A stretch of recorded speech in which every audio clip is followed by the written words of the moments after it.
Hello friends, आज मैं आपके साथ माइक्रो इकोनॉमिक्स का एक टॉपिक डिस्कस करने लगा हूं जो कि बहुत इंपॉर्टेंट है, इलास्टिसिटी ऑफ डिमांड। इसके वेरियस पार्ट्स आएंगे जिसमें एक सीरीज चलाऊंगा जिसमें मतलब छोटे छोटे पार्ट्स इसके सारे के सारे डिस्कस करूंगा। तो चलिए शुरू करते हैं। Elasticity of demand, demand, utility, elasticity, ये सारे के सारे किसकी देन है? मार्शल की देन है। तो बच्चे जब भी मेरे पास पढ़ने आते हैं तो मार्शल को बहुत ज्यादा कहते हैं कि भाई इसने हमारी जिंदगी तबाह कर दी, चैप्टर ऐड कर दी, मगर इसका फायदा भी तो बहुत है ना। तो चलिए शुरू करते हैं। Elasticity of demand measures the extent to which demand changes due to change in income, price income and price of related goods. तो डिमांड के चैप्टर में हमने किया था कि डिमांड कई चीजों से असरदार होती है। इस चैप्टर में हम करेंगे कि डिमांड प्राइस के चेंज होने से कितना चेंज होती है, इनकम के चेंज होने से कितना चेंज होती है, और रिलेटेड गुड्स जो सब्स्टिट्यूट एंड कॉम्प्लीमेंट्री गुड्स है उनके प्राइस के चेंज होने से भी कितना चेंज होती है। तो चलिए नेक्स्ट पेज पे चलते हैं। इसमें तीन टाइप की इलास्टिसिटीज हम डिस्कस करेंगे। सबसे पहला है price elasticity, income elasticity and cross elasticity. यहाँ पे तो मैं इनके मीनिंग डिस्कस कर रहा हूँ, मगर आने वाले वीडियोस में प्राइस इलास्टिसिटी पे डिटेल, फिर इसकी डिग्रीज, ये सारी की सारी चीजें डिस्कस करूंगा। वीडियोस सिर्फ 5-5, 7-7 मिनट की होंगी, ज्यादा लंबी नहीं होंगी। ठीक है, तो सबसे पहले price elasticity of demand. Price elasticity of demand को ईपी कहते हैं। प्राइस इलास्टिसिटी हमें बताता है कि प्राइस के चेंज होने से डिमांड में कितना चेंज आया, उतना ही चेंज आया जितना प्राइस में चेंज हुआ था, या उससे ज्यादा आया, कम आया, बिल्कुल भी नहीं आया, ये सारी चीजों को मेजर करना। तो सिंपल इंग्लिश में it measures the extent to which demand changes due to change in price of concern good. के कंसर्न गुड के प्राइस के चेंज होने से डिमांड में कितना चेंज आएगा, उसे प्राइस इलास्टिसिटी कहते हैं। Next is income elasticity. Income elasticity की शॉर्ट फॉर्म है EY। ठीक है, तो इनकम इलास्टिसिटी हमें बताती है कि इनकम, तनख्वाह में चेंज होने से जो डिमांड है उसमें कितना फर्क पड़ता है। It measures the extent to which demand changes due to change in income of the consumer. कि इनकम ऑफ द कंज्यूमर्स के चेंज होने से डिमांड में क्या चेंज आता है। नेक्स्ट आता है cross elasticity of demand. Cross elasticity of demand हमें बताता है किसी और के प्राइस के चेंज होने से किसी और के डिमांड में क्या फर्क पड़ रहा है। तो क्रॉस इलास्टिसिटी ऑफ डिमांड में it measures the extent to which demand changes due to change in the price of other good या रिलेटेड गुड। ठीक है, आई होप ये आपको छोटी छोटी डेफिनेशंस या मीनिंग समझ आए होंगे। आज मैं आपके साथ price elasticity of demand discuss करूंगा जो कि माइक्रो के कंज्यूमर थ्योरी का बहुत इंपॉर्टेंट पार्ट है। तो सबसे पहले प्राइस इलास्टिसिटी ऑफ डिमांड का आज मैं बताऊंगा आपको डिग्रीज वगैरह क्या होती हैं और इसके मतलब मीनिंग क्या है। तो सबसे पहले it measures the extent to which demand changes as a result of change in price. Demand price के चेंज होने से चेंज होता है, ये तो लॉ ऑफ डिमांड भी बताता है, मगर प्राइस इलास्टिसिटी ऑफ डिमांड हमें बताती है कि प्राइस के चेंज होने से डिमांड में किस हद तक चेंज आएगा, कितना चेंज आएगा, किस एक्सटेंट तक चेंज आएगा प्राइस के चेंज होने से डिमांड में। That is called price elasticity of demand. इसका सिंपल सा फॉर्मूला है प्राइस इलास्टिसिटी ऑफ डिमांड का, percentage change in quantity demanded divided by percentage change in price. आगे ये जो छोटा सा माइनस दिया हुआ है ये इसलिए क्योंकि प्राइस और डिमांड में नेगेटिव रिलेशन होता है। तो जब नेगेटिव आंसर आएगा, नेगेटिव नेगेटिव पॉजिटिव हो जाएंगे और वो न्यूट्रलाइज हो जाएगा आंसर। ठीक है, अब ये जो डेल्टा है इसे चेंज कहते हैं पूरी की पूरी इकोनॉमिक्स में। तो मैंने इसलिए लिखा है percentage change in quantity demanded divided by percentage change in price. तो चलिए नेक्स्ट पेज पे चलते हैं। आज मैंने आगे आपके साथ आगे करना है degrees of price elasticity. There are 5 degrees. Degrees का मतलब क्या होता है पहले ये बताता हूँ कि प्राइस के चेंज होने से डिमांड में तो चेंज आता है, किस हद तक चेंज आता है, कितने तरीके का चेंज आता है, वो हमें बताती है डिग्रीज।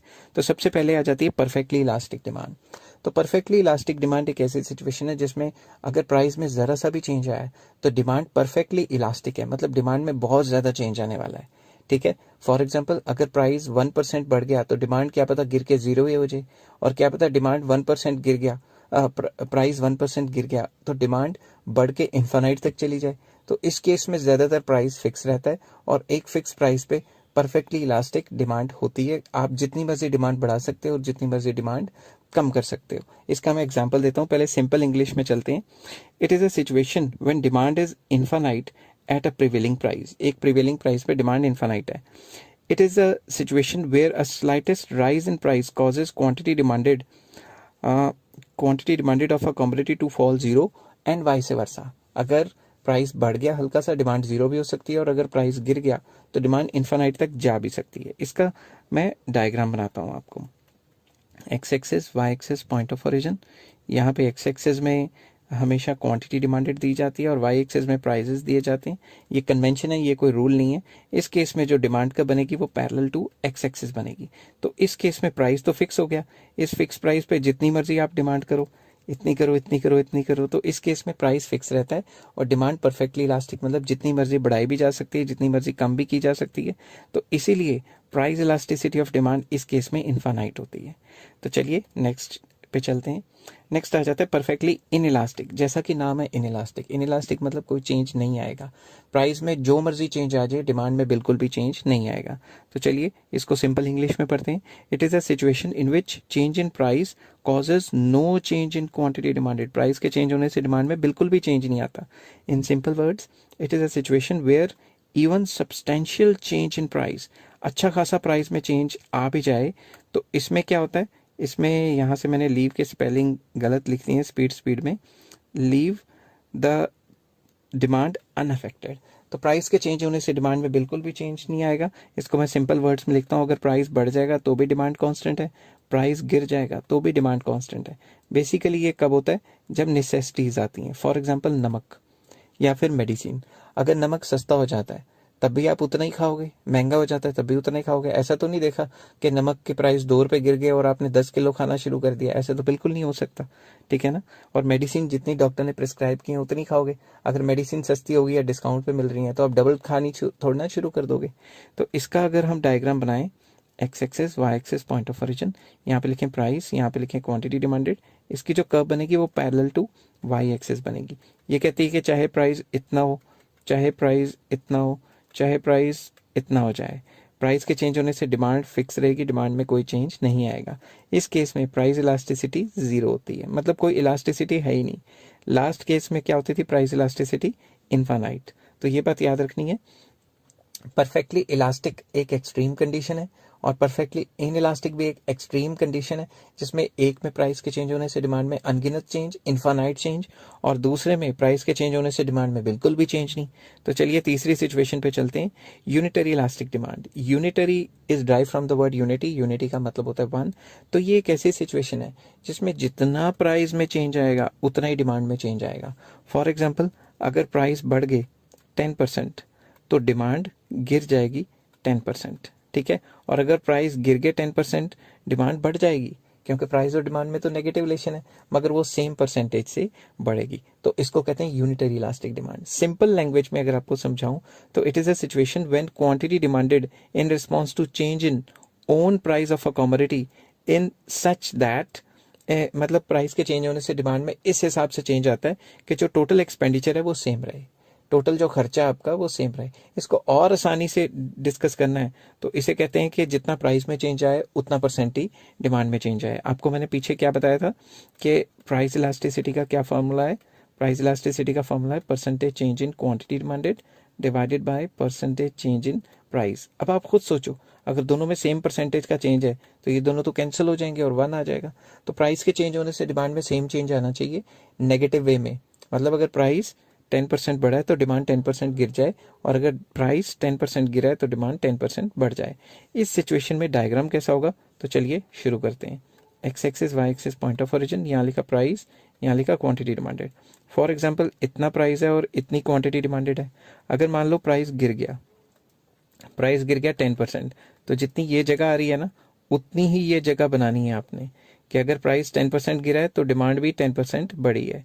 तो अगर हम देखें टेक्निकली तो ये एरिया और ये एरिया बराबर होना चाहिए, तो मतलब डिमांड भी 10% बढ़ी है। तो अब अगर इसमें से डिमांड कर्व बनानी है तो ये डिमांड कर्व ऐसे निकलेगी, ये इस तरीके से, ठीक है।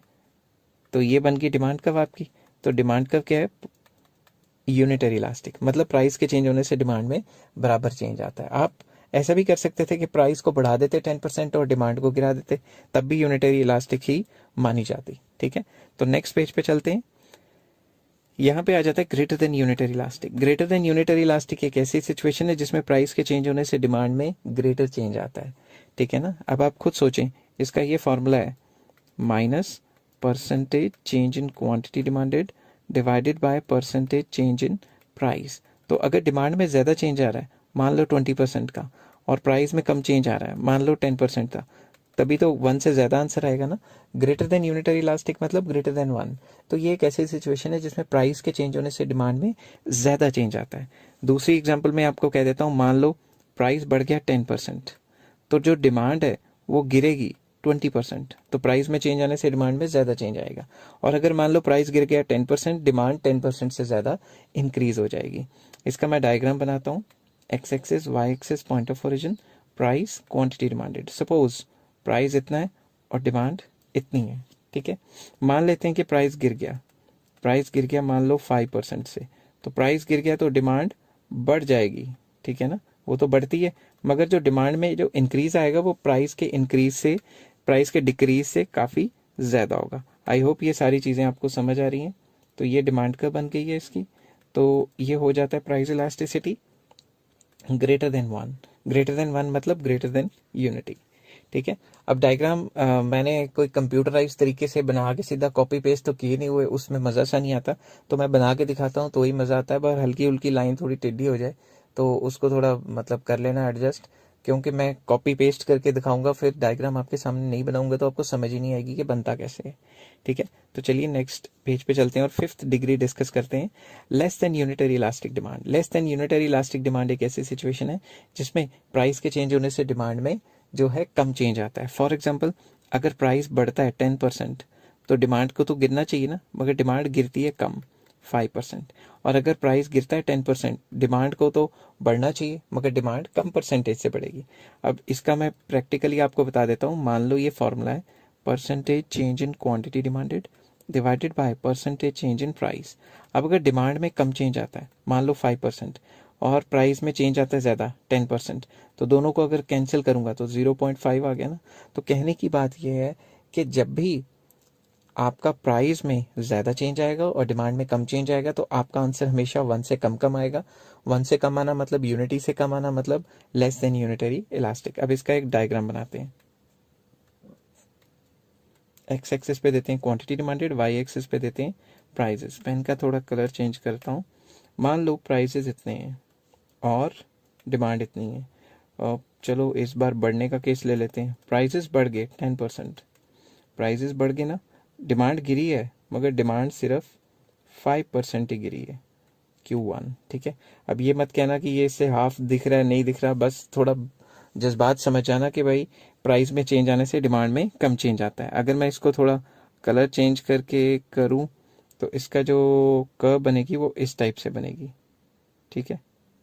ये बन गई डिमांड कर्व, ठीक है। आप स्केल से सीधी बनाना, आप उल्टी सीधी मत करना, स्केल से सीधी बनाना। मेरे को तो यहाँ पे स्केल नहीं लगा सकता, टच स्क्रीन में दिक्कत आ जाएगी स्केल रखा तो नेक्स्ट आपका आ जाता है ये जो है price elasticity is less than 1।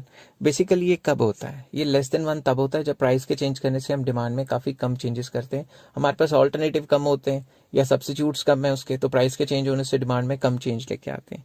तो मैंने आपको ये सारी चीज़ें समझाई, degrees of elasticity. Hello friends, आज मैं आपके साथ करने लगा हूँ प्राइस इलास्टिसिटी ऑफ डिमांड के वेरियस मेथड्स, जिसमें कि हम डिस्कस करेंगे total expenditure method, percentage method, point elasticity method, arc elasticity method और रेवेन्यू इलास्टिसिटी मेथड। ये सारे के सारे मेथड्स की वीडियो बनाऊंगा तो बहुत लंबी हो जाएगी, तो मैं एक एक पार्ट को एक एक वीडियो में कवर करने वाला हूँ। तो चलिए शुरू करते हैं टोटल एक्सपेंडिचर मेथड से। तो ये जो टोटल एक्सपेंडिचर मेथड है, ये सारे के सारे मेथड्स वैसे तो भाई मार्शल ने दिए हैं। तो ये मेथड कहता क्या है, ये कहता है कि we can measure price elasticity of demand by taking into consideration the total expenditure of the consumer. अगर हमें कंज्यूमर के टोटल खर्चे के बारे में पता लग जाए तो हम इलास्टिसिटी को निकाल सकते हैं। इसको कैसे निकालना है, इसको चलिए टेबल और डायग्राम से समझते हैं। सबसे पहले टेबल बनाता हूँ। टेबल ध्यान से देखिए। सपोज मैंने यहाँ लिख लिया प्राइस ऑफ एक्स, सबसे पहले नेक्स्ट लिख लिया मैंने प्राइस ऑफ एक्स के बाद commodity quantity demanded for x, फिर नेक्स्ट कॉलम बना लेता हूँ मैं टोटल एक्सपेंडिचर शॉर्ट फॉर्म में लिख लिया, और लास्ट में लिख देता हूँ प्राइस इलास्टिसिटी। जब भी वीडियो बनाने लगता हूँ तो बाहर जो है डॉग्स बाग करने लग जाते हैं, पता नहीं क्यों। एनी हाउ, चलो मैं इनके रोके पे रुकने वाला नहीं हूँ, आज मैं ख़त्म करके रहूँगा ये टॉपिक। फॉर एग्जाम्पल, प्राइस है 2, डिमांड है 2, 2 रुपये की चीज़ 2 डिमांड की, खर्चा कितना हुआ 4। अब दूसरी तरफ अगर प्राइस गिर जाता है तो आपको पता ना प्राइस के गिरने से क्या होती है, डिमांड बढ़ जाती है। तो जब भी प्राइस के गिरने से डिमांड बढ़ गई, अब खर्चा कितना हुआ, 1 रुपये की चीज़ है 4 खरीदी, खर्चा तो 4 ही हुआ ना।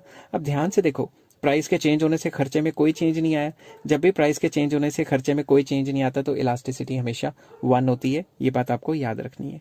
दूसरी सिचुएशन, प्राइस 2, डिमांड 2, खर्चा 4, प्राइस गिर गया। प्राइस तो गिर गया, प्राइस के गिरने से क्या हुआ, डिमांड जो है वो बढ़ गई है। डिमांड बढ़ गई है ना, पहले भी डिमांड बढ़ी थी, अब भी डिमांड बढ़ गई, मगर अब डिमांड हो गई है 5। 1 रुपए की चीज है, 5 खरीदेंगे तो खर्चा कितना हुआ, 5 रुपए। तो प्राइस के गिरने से खर्चा बढ़ गया है ना। तो जब भी खर्चा बढ़ता है इलास्टिसिटी ग्रेटर देन 1 हो जाती है। एक बात हमेशा याद रखना, प्राइस क्या हुआ है, प्राइस गिरा है और खर्चा क्या हुआ है, बढ़ा है। तो उस केस में इलास्टिसिटी ग्रेटर देन 1 हुई है। मतलब नेगेटिव रिलेशन जब भी होता है प्राइस और खर्चे में, इलास्टिसिटी ग्रेटर देन 1 होती है। दूसरी सिचुएशन में चलते हैं, प्राइस 2, डिमांड 2, खर्चा 4। थैंक यू किसको कर रहा हूँ, डॉग को। फिर शुरू हो गया, चलो कोई बात नहीं है, थैंक यू हजम नहीं हुआ उसको लग रहा है। तो प्राइस गिर गया, प्राइस के गिरने से डिमांड तो बढ़ी है, बट 1 रुपए की चीज़ है, 3 खरीदेंगे तो खर्चा कितना हो गया, कम हो गया। तो जब भी खर्चा गिर जाता है तो इलास्टिसिटी भी गिर जाती है, लेस देन 1। अब इसमें आपको एक बात याद रखनी है, प्राइस गिरा है तो खर्चा, एक्सपेंडिचर गिरा है, तो बेसिकली पॉजिटिव रिलेशन हुआ ना। तो जब भी पॉजिटिव रिलेशन होता है प्राइस और खर्चे में, इलास्टिसिटी क्या हो जाती है, लेस देन 1। तो ये सारी चीज़ें आपको याद रखनी है। लाइन सीधी नहीं बच सकती क्योंकि टच स्क्रीन में थोड़ा चक्कर रहता है। तो अब इसको हमने 3-4 लाइन्स में एक्सप्लेन करना है। 3-4 लाइन्स में कैसे एक्सप्लेन करेंगे इंग्लिश में, the given table shows that when the price is ₹2, the total quantity demanded, या quantity demanded for X good is 2 units and the total expenditure is of ₹4, full stop.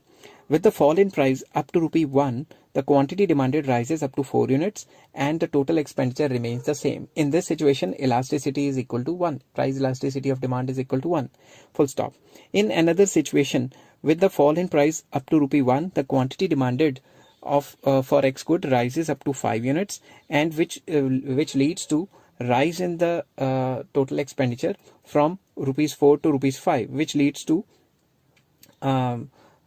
Greater than unitary elastic demand. ठीक है, और इसी को आप English में आप उल्टा पुल्टा करके ये भी लिख सकते हैं कि भाई जब प्राइस गिर गया तो जो खर्चा है हमारा वो कम हो गया, और इस केस में जो हमारी जो प्राइस इलास्टिसिटी है वो लेस देन 1 है। तो चलिए नेक्स्ट पेज पे चलते हैं और इसका डायग्राम एक्सप्लेन करता हूँ। डायग्राम में एक्सप्लेन कर रहा हूँ मगर थोड़ा ध्यान से देखना, जहाँ नहीं समझ आए पॉज करके दोबारा से आप देख लेना। प्राइस है, प्राइस ले लेता हूँ यहाँ पे, पूरा लिख लेता हूँ प्राइस, यहाँ पे लिख लेता हूँ टोटल एक्सपेंडिचर। माइक्रो में सारे के सारे डायग्राम्स में नीचे ज्यादातर क्या आता है, क्वांटिटी, मगर यही डायग्राम ऐसा है जिसमें नीचे एक्सपेंडिचर आता है, एक्सपेंडिचर। ठीक है, अब ध्यान से देखिए, ये कर्व शुरू में जाएगी नीचे, बाद में जाएगी पैरेलल, फिर जाएगी पीछे वापस। ठीक है, मैं इसको रब कर देता हूँ, दोबारा बनाता हूँ, बैकवर्ड बेंडिंग। तो बेसिकली ये टीटी टोटल एक्सपेंडिचर कर्व है। अब मैं इसका कलर चेंज करके आपको समझाने की कोशिश करता हूँ। फॉर एग्जाम्पल कोई भी पॉइंट है ए पॉइंट पे प्राइस कितना है, ओपी, ये है ना प्राइस, और अगर मैं इसको डॉटेड लाइन लगा लूं तो खर्चा कितना है, मान लो OE, एक्सपेंडिचर है OE। अगर मैं इससे इस कोने तक प्राइस को गिराता हूं P1 तक, तो प्राइस गिरा, प्राइस के गिरने से क्या हुआ, खर्चा बढ़ गया ना E1 तक। तो जब भी प्राइस गिरता है और एक्सपेंडिचर बढ़ जाता है तो वो कौन सी सिचुएशन होती है, भूल गए क्या, प्राइस के गिरने से एक्सपेंडिचर बढ़ जाता है तो ये होती है ग्रेटर देन 1। तो मैं इस सिचुएशन में यहाँ लिख लूंगा कि price elasticity is greater than 1। समझ गए बात, क्योंकि प्राइस के गिरने से खर्चा बढ़ा है। अब मैं रब कर लेता हूँ इन सिचुएशंस को ताकि आपको नॉर्मली समझा पाऊँ। ठीक है, दूसरे केस भी तो समझाने हैं, तो अगर ये सारा का सारा इसी में गंद बंद पड़ गया तो फिर आपको वो चीज़ समझ नहीं आएगी। ठीक है, अब मैं दूसरी सिचुएशन पे चलता हूँ। मान लो प्राइस यहाँ C तक गिर गया। ठीक है, प्राइस कितना हो गया, इतना, पहले प्राइस था इतना, अब प्राइस कितना हो गया, इतना। तो एक्सपेंडिचर जो बी पे भी वही था और सी पे भी वही है। तो इस सिचुएशन में क्या हुआ है, प्राइस तो गिरा है मगर एक्सपेंडिचर क्या रह गया, सेम। तो इस केस में इलास्टिसिटी क्या होगी, इक्वल टू 1, क्योंकि पीछे चलते हैं कि प्राइस के गिरने या बढ़ने से एक्सपेंडिचर पे जब कोई फर्क नहीं पड़ता तो इक्वल टू 1 हो जाता है ना। तो इस केस में ये इक्वल टू 1 हो गया है। अब मैं दोबारा इसको रब करता हूँ और यहाँ से रब करके फिर तीसरी सिचुएशन डिस्कस करता हूँ। मान लो इसके नीचे कोई भी पॉइंट आ गया D, इस पॉइंट पे भी प्राइस तो पहले से गिरा है ना, तो पहले खर्चा कितना होता था, इतना होता था सपोज E, अब खर्चा कितना हो गया, E1 हो गया। तो इस सिचुएशन में क्या हुआ है कि प्राइस के गिरने से खर्चा भी गिर गया है। तो जब भी प्राइस के गिरने से खर्चा गिर जाता है तो ये वाली सिचुएशन हो जाती है लेस देन 1। प्राइस भी गिर गया और खर्चा भी गिर गया। तो यहाँ पे हम लिख लेते हैं कि इस केस में इलास्टिसिटी क्या है, लेस देन 1। तो आई होप ये सारी चीज़ें आपको समझ आ गई होंगी। और हेलो फ्रेंड्स, आज मैं आपके साथ करूँगा प्राइस इलास्टिसिटी का एक और मेथड, जिसको हम कहते हैं परसेंटेज मेथड। इसका दूसरा नाम प्रोपोर्शनेट मेथड भी है। तो चलिए मैं सबसे पहले हेडिंग बना लेता हूँ, परसेंटेज मेथड और प्रोपोर्शनेट मेथड। ये मेथड बहुत आसान है और इसके न्यूमेरिकल्स भी आ जाते हैं, अक्सर न्यूमेरिकल्स आते हैं प्रोपोर्शनेट मेथड। और इस फॉर्मूले को बच्चे रट्टा मार लेते हैं और ड्राइव करना सीख नहीं पाते। तो मैं कोशिश करूंगा कि इस मेथड में, इस वीडियो में मैं आपको अच्छे तरीके से किस तरीके से ड्राइव होता है वो चीज़ सिखा दूं। तो सबसे पहले प्राइस इलास्टिसिटी का फॉर्मूला होता है minus percentage change in quantity demanded divided by percentage change in price. ठीक है, अब ये आगे माइनस क्यों लिखा हुआ है? ये माइनस इसलिए लिखा हुआ है कि प्राइस और डिमांड में नेगेटिव रिलेशन है, और अगर प्राइस और डिमांड में नेगेटिव रिलेशन होता है तो उस रिलेशन को नेगेटिव और नेगेटिव पॉजिटिव कर देता है, ये चीज़ न्यूट्रलाइज कर देता है। तो इसका फॉर्मूला मैं लिख रहा हूँ, percentage change in quantity demanded divided by percentage change in price. इसकी शॉर्ट फॉर्म भी लिख सकते हैं, परसेंटेज, डेल्टा को चेंज कहते हैं, quantity demanded divided by percentage change in price. अब मैं यहाँ साइड पे लिख लेता हूँ कि भाई जो डेल्टा होता है अपना वो चेंज होता है, ठीक है ना, ये बात आपको याद होनी चाहिए।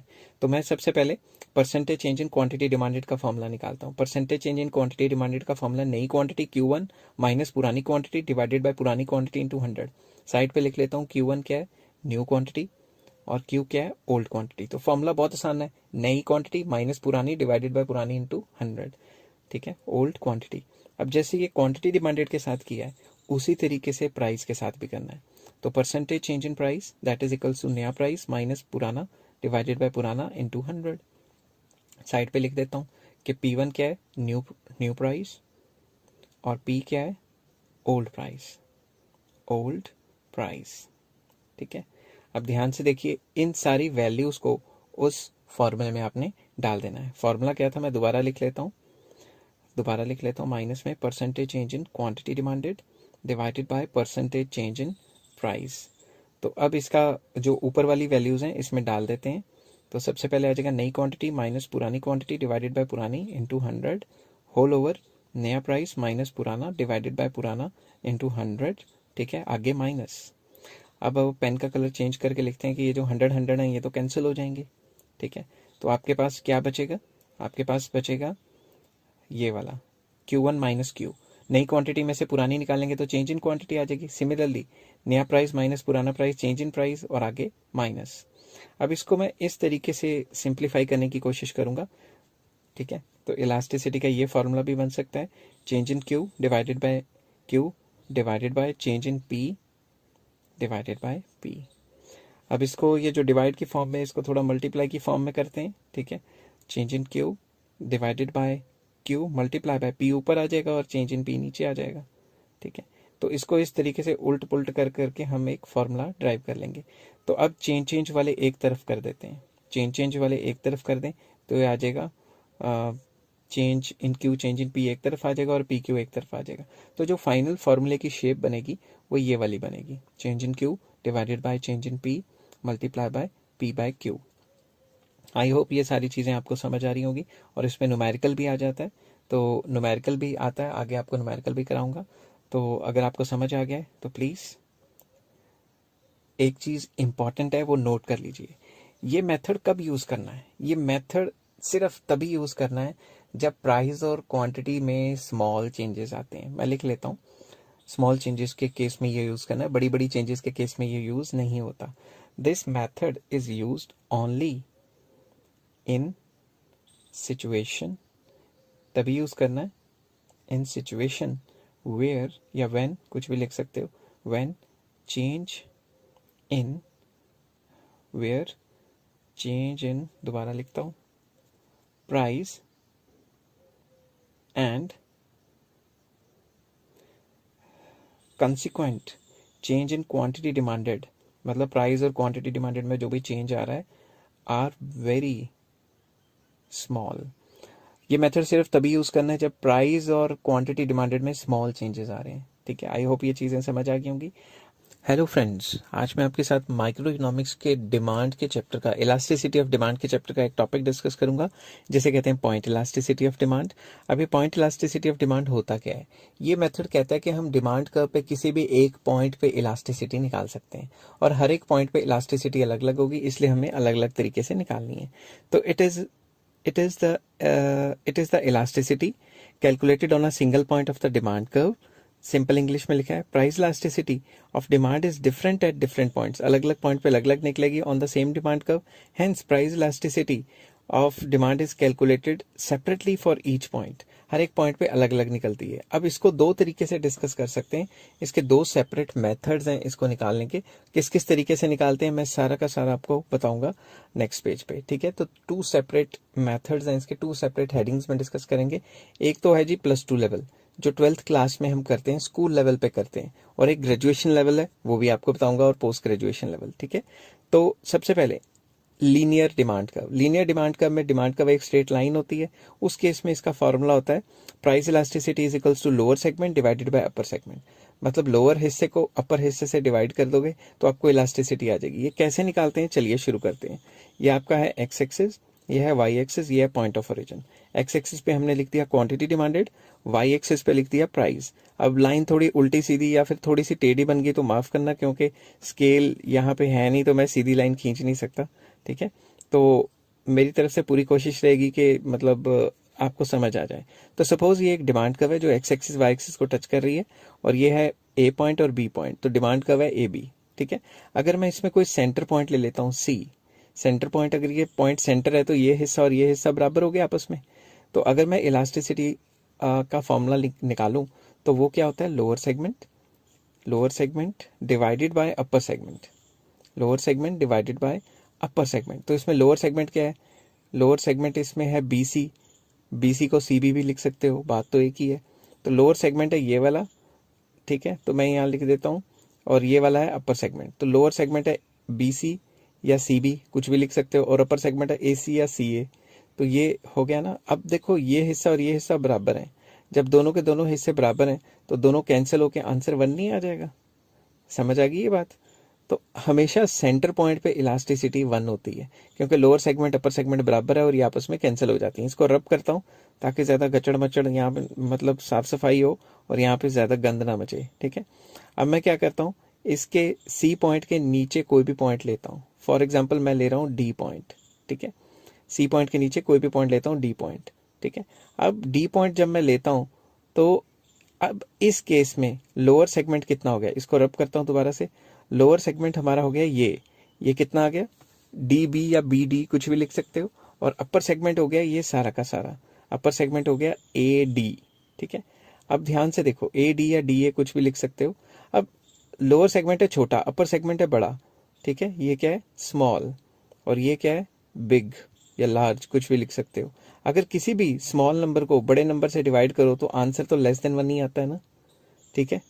तो इस सिचुएशन में हमेशा इलास्टिसिटी ऑफ डिमांड जो होगी वो <1 होगी। तो मैं एरो मार के लिख लेता हूँ, elasticity of demand is <1। I hope आपको ये चीज़ समझ आ रही होगी। अब मैंने जो गंद डाला है डायग्राम में, मैं थोड़ा साफ करता हूँ इसको और दूसरी सिचुएशंस को डिस्कस करने की कोशिश करता हूँ। अब अगर मैं पहले सी पॉइंट से डी पॉइंट पे आया था, ठीक है।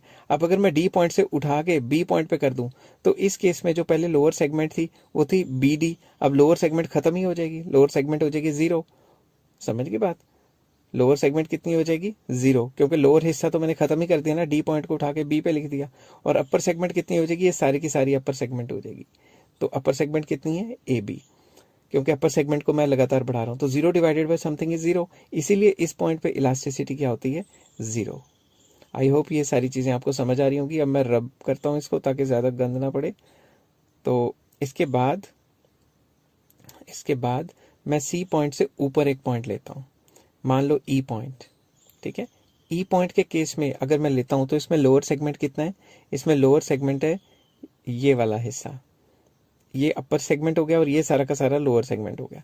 अब लोअर सेगमेंट क्या है, बिग, और अपर सेगमेंट क्या है, स्मॉल, ठीक है। तो अपर सेगमेंट का मैं फॉर्मूला लिखता हूँ यहाँ, इसको रब करके।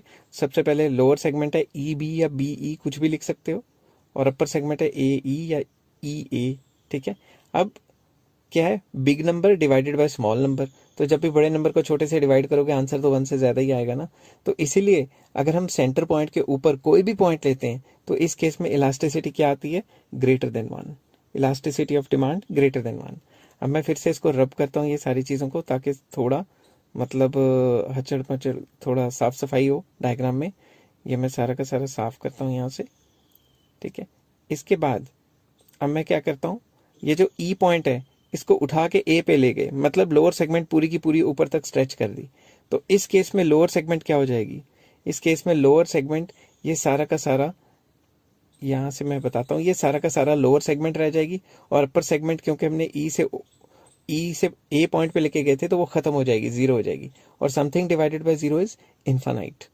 तो इसीलिए इस पॉइंट पे प्राइस इलास्टिसिटी क्या होती है, इनफाइनाइट। तो ये सारे पॉइंट्स पे क्या क्या होती है ये मैंने आपको बताई। अब मैं क्या करता हूँ, अब मैं सारा डायग्राम एक बार रब करता हूँ और आपको अच्छे से बना के देता हूँ कि पेपर बुक में किस तरीके से ये बना होता है। मैं ये सारा का सारा रब कर रहा हूँ और एक बार अच्छे तरीके से आपको बना के दिखाता हूँ। ये मैंने रब कर दिया है और ये बन गया आपकी डिमांड कर्व, ठीक है। ए बी लाइन हल्की सी टेढ़ी बन रही है, पर चलो मैं कोशिश कर रहा हूँ कि सीधी बना सकूँ, बट वही है कि इसमें टच स्क्रीन में बड़ा दिक्कत रहती है। तो अगर सी पॉइंट देखें, इस पे इलास्टिसिटी इक्वल टू 1 है, जो कि मैं पहले बता चुका हूँ। इस पॉइंट से लेकर इस पॉइंट के बीच में अगर कोई भी पॉइंट लेते हैं तो उसमें इलास्टिसिटी लेस देन 1 होती है। और अगर इस पॉइंट पे लेते हैं इलास्टिसिटी 0 हो जाती है। कैसे होती है मैंने अभी आपको बताया थोड़ी देर पहले। और इस पॉइंट से इस पॉइंट तक इलास्टिसिटी ग्रेटर देन 1 होती है। और अगर इस पॉइंट पे आ गया तो इलास्टिसिटी क्या हो जाती है, इनफाइनाइट। आई होप ये सारी चीज़ें आपको समझ आ रही होंगी। और प्लीज़ लाइक करना ना भूलें, इसमें काफ़ी मेहनत लगती है। तो ये तो था +2 लेवल, ठीक है।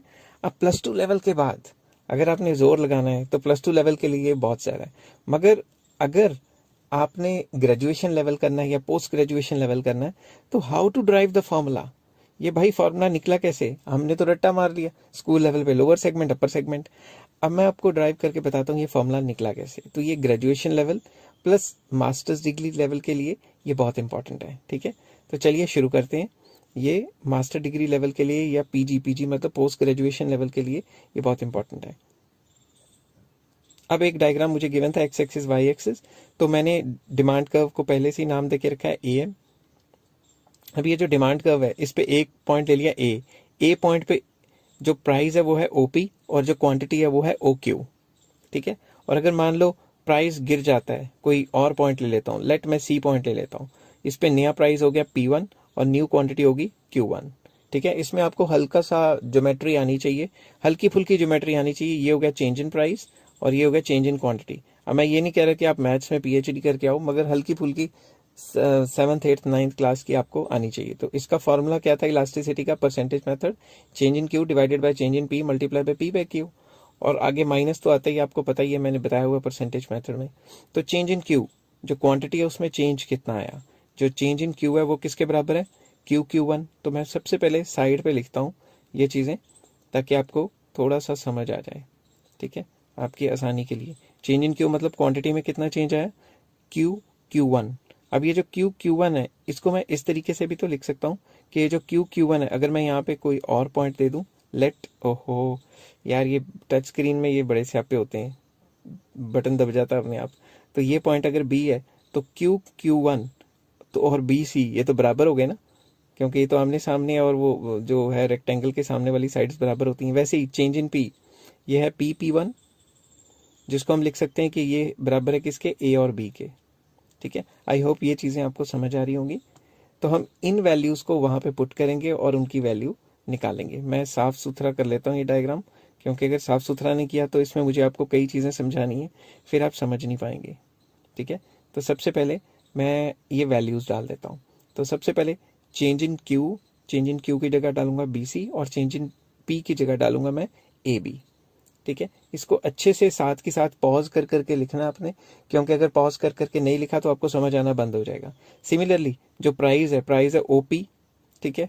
ओपी को हम AQ भी तो कह सकते हैं, क्योंकि सारी की सारी, मैं कलर चेंज करके आपको समझाता हूँ। तो ये जो सारा का सारा AQ और ये जो सारा का सारा है OP, ये तो बराबर है ना, इसलिए मैंने लिखा है ये, ठीक है। मैं फिर से रब करता हूँ क्योंकि डायग्राम मैंने ज़्यादा गंदा नहीं डालना इसमें।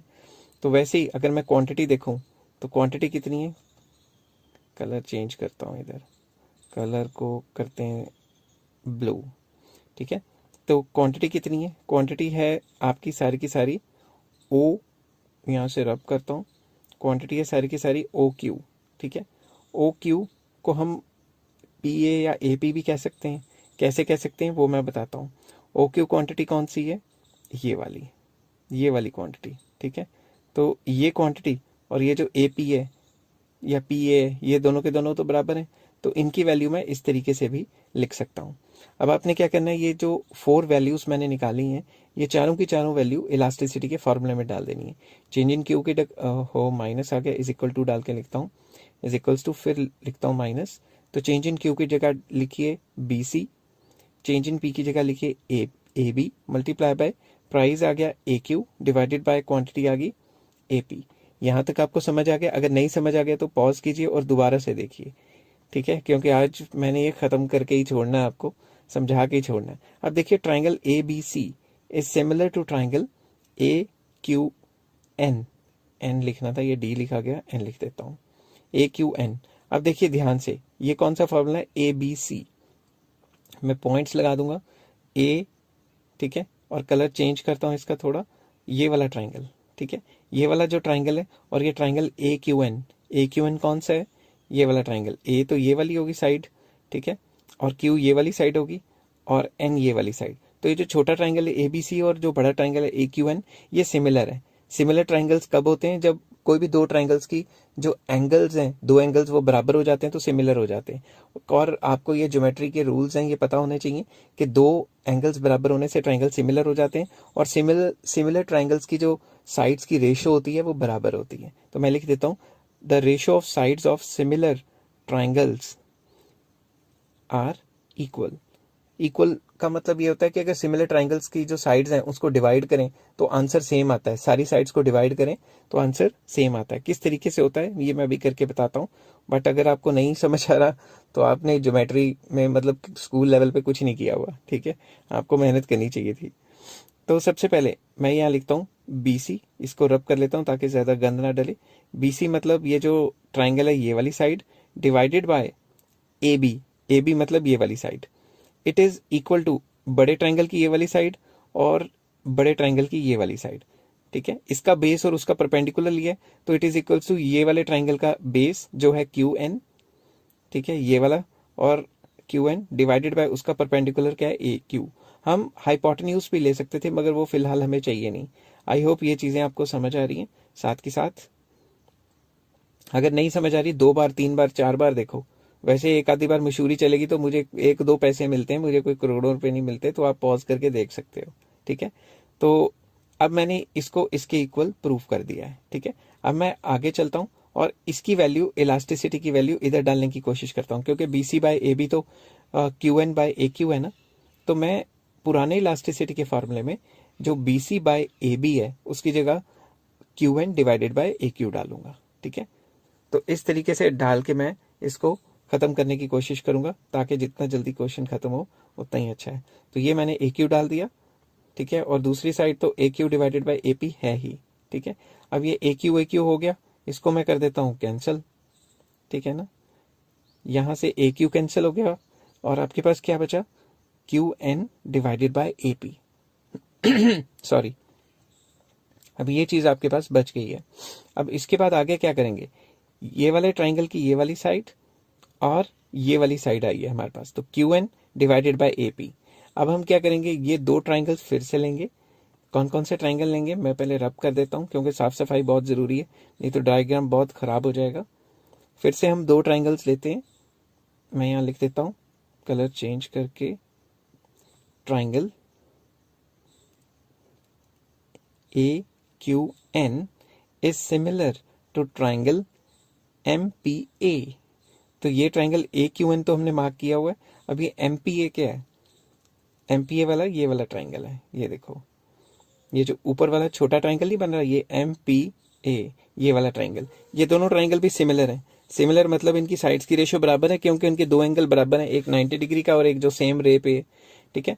वो लिखने की जरूरत नहीं है, मैथ्स तो है नहीं है, बट इसकी साइड्स की रेशियो बराबर है। साइड्स की रेशियो बराबर मतलब हमने इनके क्या लिए, हमने इनके बेस लिए हैं ना, Q N divided by A P या पी ए। ये किसके बराबर हुई, ये जो वो है ना, क्या कहते हैं, हाइपोटेन्यूज, मतलब ए एन, ए एन मतलब ये वाली साइड, ठीक है, Q N divided by P A, it is equals to A N divided by A M, ठीक है। तो अगर हम डिवाइड करेंगे इसको हाइपोटेन्यूज से तो फिर ये सेम रेशो आएगी, मतलब आंसर कट कटा के सेम आएगा। तो ये जो इलास्टिसिटी है इसका फॉर्मूला क्या बना, इसका फॉर्मूला कट कटा के बना, क्योंकि Q N divided by AP था और Q N divided by AP A N divided by A M है। अब खुद सोचो, जो ए एन है ये है लोअर सेगमेंट और ए एम है ये है अपर सेगमेंट। आई होप ये समझ आ गया आपको, और अगर नहीं समझ आया पॉज करके 2-3 बार लिखोगे तो समझ आ जाएगा। नेक्स्ट चलते हैं नॉन लीनियर डिमांड कर्व, जो ग्रेजुएशन लेवल पे आता है। अगर आपकी डिमांड कर्व नॉन लीनियर है तो इस केस में क्या करना है, सिंपल इंग्लिश में मैंने लिखा है, when the demand curve is non linear then to know the price elasticity at any point on the demand curve a tangent is drawn. जिस पॉइंट पे इलास्टिसिटी निकालनी है उस पर टेंजेंट बनाओ। मैं आपको एग्जाम्पल समझाता हूँ। फॉर एग्जाम्पल, नीचे क्वांटिटी डिमांडेड है और इस साइड प्राइस है और डिमांड कर्व नॉन लीनियर है। एक नॉन लीनियर से डिमांड कर्व बना लेते हैं जो स्ट्रेट लाइन नहीं है। For example, this is the non linear demand curve. मैं लिख लेता हूँ, डिमांड कर्व को नाम दे देता हूँ डी डी। और अगर इस पॉइंट पे हमने इलास्टिसिटी निकालनी है, फॉर एग्जाम्पल मुझे इलास्टिसिटी निकालनी है इस पॉइंट पे और ये पॉइंट का नाम है लेट ए, तो मैं ए पॉइंट पे एक टेंजेंट खींचूंगा। ए पॉइंट पे स्केल लेके एक टेंजेंट खींचूंगा। टेंजेंट एक ऐसी लाइन होती है जो ए पॉइंट को टच करके जा रही है, ठीक है। तो इसका नाम मैं दे देता हूँ लेट एम, या कोई भी दे दो, बी सी दे दो, ठीक है। अब दिमाग से सोचो, फॉर्मूला क्या था इलास्टिसिटी का, इलास्टिसिटी का फॉर्मूला था हमारा lower segment divided by upper segment, lower segment divided by upper segment, ठीक है। अब lower segment divided by upper segment कितना हो गया, लोअर सेगमेंट हो गया A C divided by upper segment हो गया बी ए या ए बी, कुछ भी लिख सकते हो। तो ये हमारी इलास्टिसिटी आ गई। सिमिलरली अगर हमें किसी और पॉइंट पे इलास्टिसिटी निकालनी है तो वो भी हम निकाल सकते हैं। जैसे फॉर एग्जांपल आपने इस पॉइंट पे निकालनी है इलास्टिसिटी, तो यहाँ से टेंजेंट खींच दो, ठीक है। तो ये अपर सेगमेंट, ये लोअर सेगमेंट हो गया, तो लोअर सेगमेंट को अपर सेगमेंट से डिवाइड करोगे फिर निकल जाएगी। कोई दिक्कत इसमें, ये डी पॉइंट मैंने ले लिया, ये मतलब ई पॉइंट होना चाहिए था। हेलो फ्रेंड्स, आज मैं आपके साथ प्राइस इलास्टिसिटी ऑफ डिमांड का एक और मेथड, जो लास्ट मेथड है, फिफ्थ मेथड, वो डिस्कस करूंगा। लास्ट मेथड है ये, और ये ज्यादातर graduation and post graduation level पे पूछा जाता है, ठीक है। ये मेथड है रेवेन्यू इलास्टिसिटी ऑफ डिमांड, या रेवेन्यू मेथड, या फिर कई बुक्स में इसको रेवेन्यू इलास्टिसिटी मेथड कहा जाता है। इसके लिए दो कंसेप्ट आपको आने बहुत जरूरी है, average revenue and marginal revenue, ठीक है। तो एवरेज रेवेन्यू होता है जब भी आप एक यूनिट मार्केट में बेचते हो, सेलर बीइंग सेलर, तो आपने कितना पैसा कमाया। It is the revenue earned per unit of output. एक यूनिट को बेच के जो भी पैसा कमाया उसे AR कहते हैं, और इसको प्राइस भी कहते हैं। AR is also called price. तो AR का formula total revenue divided by quantity. तो MR क्या होता है, it is change in total revenue as a result of change in quantity. कि क्वांटिटी के चेंज होने से टोटल रेवेन्यू में क्या फर्क पड़ता है। तो इसका मैंने फॉर्मूला इस तरीके से भी लिखा हुआ है कि MR is delta TR divided by delta Q means change in total revenue divided by change in quantity, or we can say that total revenue in time period n minus total revenue in time period n minus 1। तो अब जो elasticity है उसका formula in terms of revenue ये होता है AR over AR minus MR। ये तो गिवन फॉर्मूला है। अब ये निकला कैसे, ये मैं ड्राइव करने की कोशिश करूंगा, ये ड्राइव करने की कोशिश करूंगा, आपको समझाने की कोशिश करूंगा। आपने क्या करना है, कुछ नहीं करना, बस वीडियो पॉज कर करके ना साथ की साथ बनाते रहना है। जब आप मेरे साथ की साथ बनाओगे, आपको मैं गारंटी दे रहा हूं, अगर आपको हल्की सी भी ज्योमेट्री आती है तो आपको ये 2 मिनट में समझ आने वाला है, ठीक है। इसकी डेरिवेशन में डिस्कस करने वाला हूं, तो आप प्लीज कॉपी और पेन लेके बैठ जाइए, और जैसे जैसे मैं करता हूं उसको पॉज करके सेम टू सेम मेरे साथ करते रहिए, और आपको 100% समझ आएगा, ठीक है। तो सबसे पहले मैं एक डायग्राम बनाता हूँ, X axis, Y axis, point of origin. यहाँ पे मैं बनाता हूँ क्वांटिटी डिमांडेड, दूसरी साइड लिखता हूँ प्राइस, एक डिमांड कर्व बनाता हूँ। ये बन गया हमारी डिमांड कर्व ए बी, और इस पे कोई भी एक पॉइंट ले लेता हूँ, जरूरी नहीं मैंने सेंटर पे लेना है, सेंटर से मैंने हल्का सा ऊपर लिया सी। अब ये जो सी पॉइंट है, इस पे अगर मैंने इलास्टिसिटी निकालनी है, आपको याद है ना फॉर्मूला मैंने जो पिछले मेथड में करवाया था, lower segment divided by upper segment. अगर नहीं याद तो आप प्लीज पीछे जाइए और पॉइंट इलास्टिसिटी की वीडियो देखें, ठीक है। वो भी 5-7 मिनट में ही आपको समझ आ जाएगी। कोई मैंने 2-2 घंटे की वीडियोस नहीं बनाता मैं, क्योंकि बच्चे बोर हो जाते हैं। तो लोअर सेगमेंट है BC और अपर सेगमेंट है AC, तो BC डिवाइडेड बाय AC, ठीक है। तो ये तो हो गया फॉर्मूला, ठीक है। अब मैं इसको हटा देता हूँ क्योंकि इसमें बहुत ज़्यादा जो है गचड़ मचड़ नहीं होना चाहिए। ओहो यार, ये ना डिजिटल पेन की ऐसी की तैसी ये बीच बीच में सबको डिलीट भी हो जाता है, ठीक है। तो ये सी पॉइंट। अब सी पॉइंट पे अगर मैं ये क्या कहते हैं सॉरी प्राइस और क्वांटिटी ले लूँ, तो ये प्राइस आ गया और ये क्वांटिटी होगी। अब यहाँ से आपकी मेन चीज़ें शुरू होगी। अब देखो, triangle A P C is similar to triangle C Q B, ठीक है। ये सिमिलर क्यों है मैं बता देता हूँ आपको, मगर आपको ये याद करने की जरूरत नहीं है। ये वाला ट्राइंगल और ये वाला ट्राइंगल सिमिलर है, ठीक है। सिमिलर क्यों होते हैं? क्योंकि ये वाला जो एंगल है, मैं यहाँ बना देता हूँ, ये वाला एंगल और ये वाला एंगल बराबर है, क्योंकि एंगल ऑन द सेम रे। और ये 90 डिग्री 90 डिग्री, दो एंगल सेम हो जाते थे दो ट्राइंगल्स के, तो ट्राइंगल सिमिलर हो जाते थे। सिमिलर का मतलब इक्वल नहीं होता, इक्वल का मतलब तो कॉन्ग्रेंट होता है ना। तो ये दोनों ट्राइंगल सिमिलर हैं। और आपको 7th 8th में टीचर जो है वो, अगर आप अच्छे स्टूडेंट हो तो आपको प्यार से समझाती होगी। मैं तो बहुत बुरा स्टूडेंट था, मेरे को तो मार मार के समझाते थे टीचर कि भाई ratio of the sides of similar triangles are equal. अगर सिमिलर ट्राइंगल्स की साइड को डिवाइड करें तो उनका आंसर सबका सेम आता था। मेरे को बड़ी मार पड़ती थी मैथ के टीचर से, क्योंकि मैं ध्यान नहीं देता था क्लास में, ठीक है। तो चलो, स्कूल में तो ऐसा होता ही है। तो ये जो दो ट्राइंगल्स हैं ये सिमिलर हैं। तो अगर मैंने बी सी, ठीक है, बी सी डिवाइडेड बाय ए सी निकालना है, तो बी सी ये वाला पार्ट है, बी सी डिवाइडेड बाय ए सी, तो ये किसी और पार्ट के बराबर हो सकते हैं। ये वाला पार्ट है सी क्यू जो परपेंडिकुलर है, डिवाइडेड बाय ए पी। ये नीचे वाला बेस भी ले सकते हैं, B Q divided by P C, ये भी ले सकते हैं, मगर मुझे ये चाहिए ही नहीं, ठीक है ना। अब इससे पहले कि यहाँ बहुत ज़्यादा गंद मच जाए, मैं इसको साफ सफाई करूँगा थोड़ी, ताकि आपको बाद वाला डायग्राम भी समझ आता रहे, क्योंकि साफ सफाई करनी बहुत ज़रूरी है। साथ के साथ कभी कभी साफ सफाई के चक्कर में मेन कर्व्स उड़ जाती हैं सॉरी, बोल बोल के गला कई बार बैठ जाता है। तो अब हम क्या करेंगे, अब मैंने ये ए आर कर्व बनाई थी ना, ए बी को डिमांड कर्व भी कहते हैं और एवरेज रेवेन्यू कर्व भी कहते हैं। पूरे इकोनॉमिक्स में जो डिमांड कर्व होती है वही एवरेज रेवेन्यू कर्व होती है, ठीक है। तो नेक्स्ट ए आर के गिरने से क्या हुआ, एम आर गिरी। मैं यहाँ रब करके अच्छी तरह से बनाता हूँ। जब ए आर गिरती है, ये पता है ना आपको, एम आर उससे भी ज्यादा गिरती है। हम इस कंडीशन में हम एज्यूम करने की ए आर के गिरने से एम आर उससे डबल गिरेगी। ये बात याद रखना कि ए आर के गिरने से एम आर उससे डबल गिरेगी, ये चीज एज्यूम हो रही है। तो इसको पॉइंट ई दे दिया, इसको एफ दे दिया। अब ध्यान से देखें जरा, मैं लिख देता हूँ ए डी जो है वो एम आर का हुआ है, ठीक है। अब ध्यान से देखना, इसमें दो ट्राइंगल को मैं कॉन्ग्रुएंट कर रहा हूँ, ठीक है। तो मैं यहाँ लिख लेता हूँ ए आर के गिरने से एम आर उससे डबल गिरती हुई मैंने दिखाई है, ठीक है। ये मेन पार्ट है इसका सॉरी। अब मैं लिखता हूँ ट्राइंगल, पहले कलर चेंज करता हूँ, और ये वाला ट्राइंगल और ये वाला ट्राइंगल हूबहू सेम है। सेम मतलब कॉन्ग्रुएंट, ठीक है। तो पेंसिल का कलर चेंज करता हूँ, लिखता हूँ triangle A P E is congruent to triangle C E F. कैसे कॉन्ग्रुएंट है वो समझाने की कोशिश करता हूँ, ठीक है। कॉन्ग्रुएंट तब होता है जब दो ये एंगल बराबर हो गया, ये एंगल वर्टिकल अपोजिट एंगल बराबर हो गए, और ये साइड, ये वाली साइड जो है सी ई, ओहो यार ये टच स्क्रीन में बड़ा स्यापा रहता है, हल्का सा दब जाए कुछ और खुल जाता है, ठीक है। तो ये दोनों साइड्स बराबर हैं, क्योंकि उसके गिरने से वो डबल गिरती है ना, तो जब डबल गिरती है तो ये साइड्स आपस में बराबर आ जाएंगी। तो हमें रीजन लिखने की जरूरत नहीं है, क्योंकि ज्योमेट्री का पेपर थोड़ा है, तो हमें तो बस ये बताना है कॉन्ग्रुएंट है। और अगर ये कॉन्ग्रुएंट है तो इसकी ये साइड ए पी, इसकी ये साइड सी एफ के बराबर आ गई, ठीक है। तो अब मैं थोड़ी साफ सफाई कर लेता हूँ, क्योंकि इसके बगैर हमारा काम चलेगा नहीं। ओहो यार, वही जो मैंने आपको कहा था ना कि ये साफ सफाई करने के चक्कर में ना वो कर्व ही उड़ जाती है, तो ये मैंने चलो दोबारा बना ली, ठीक है।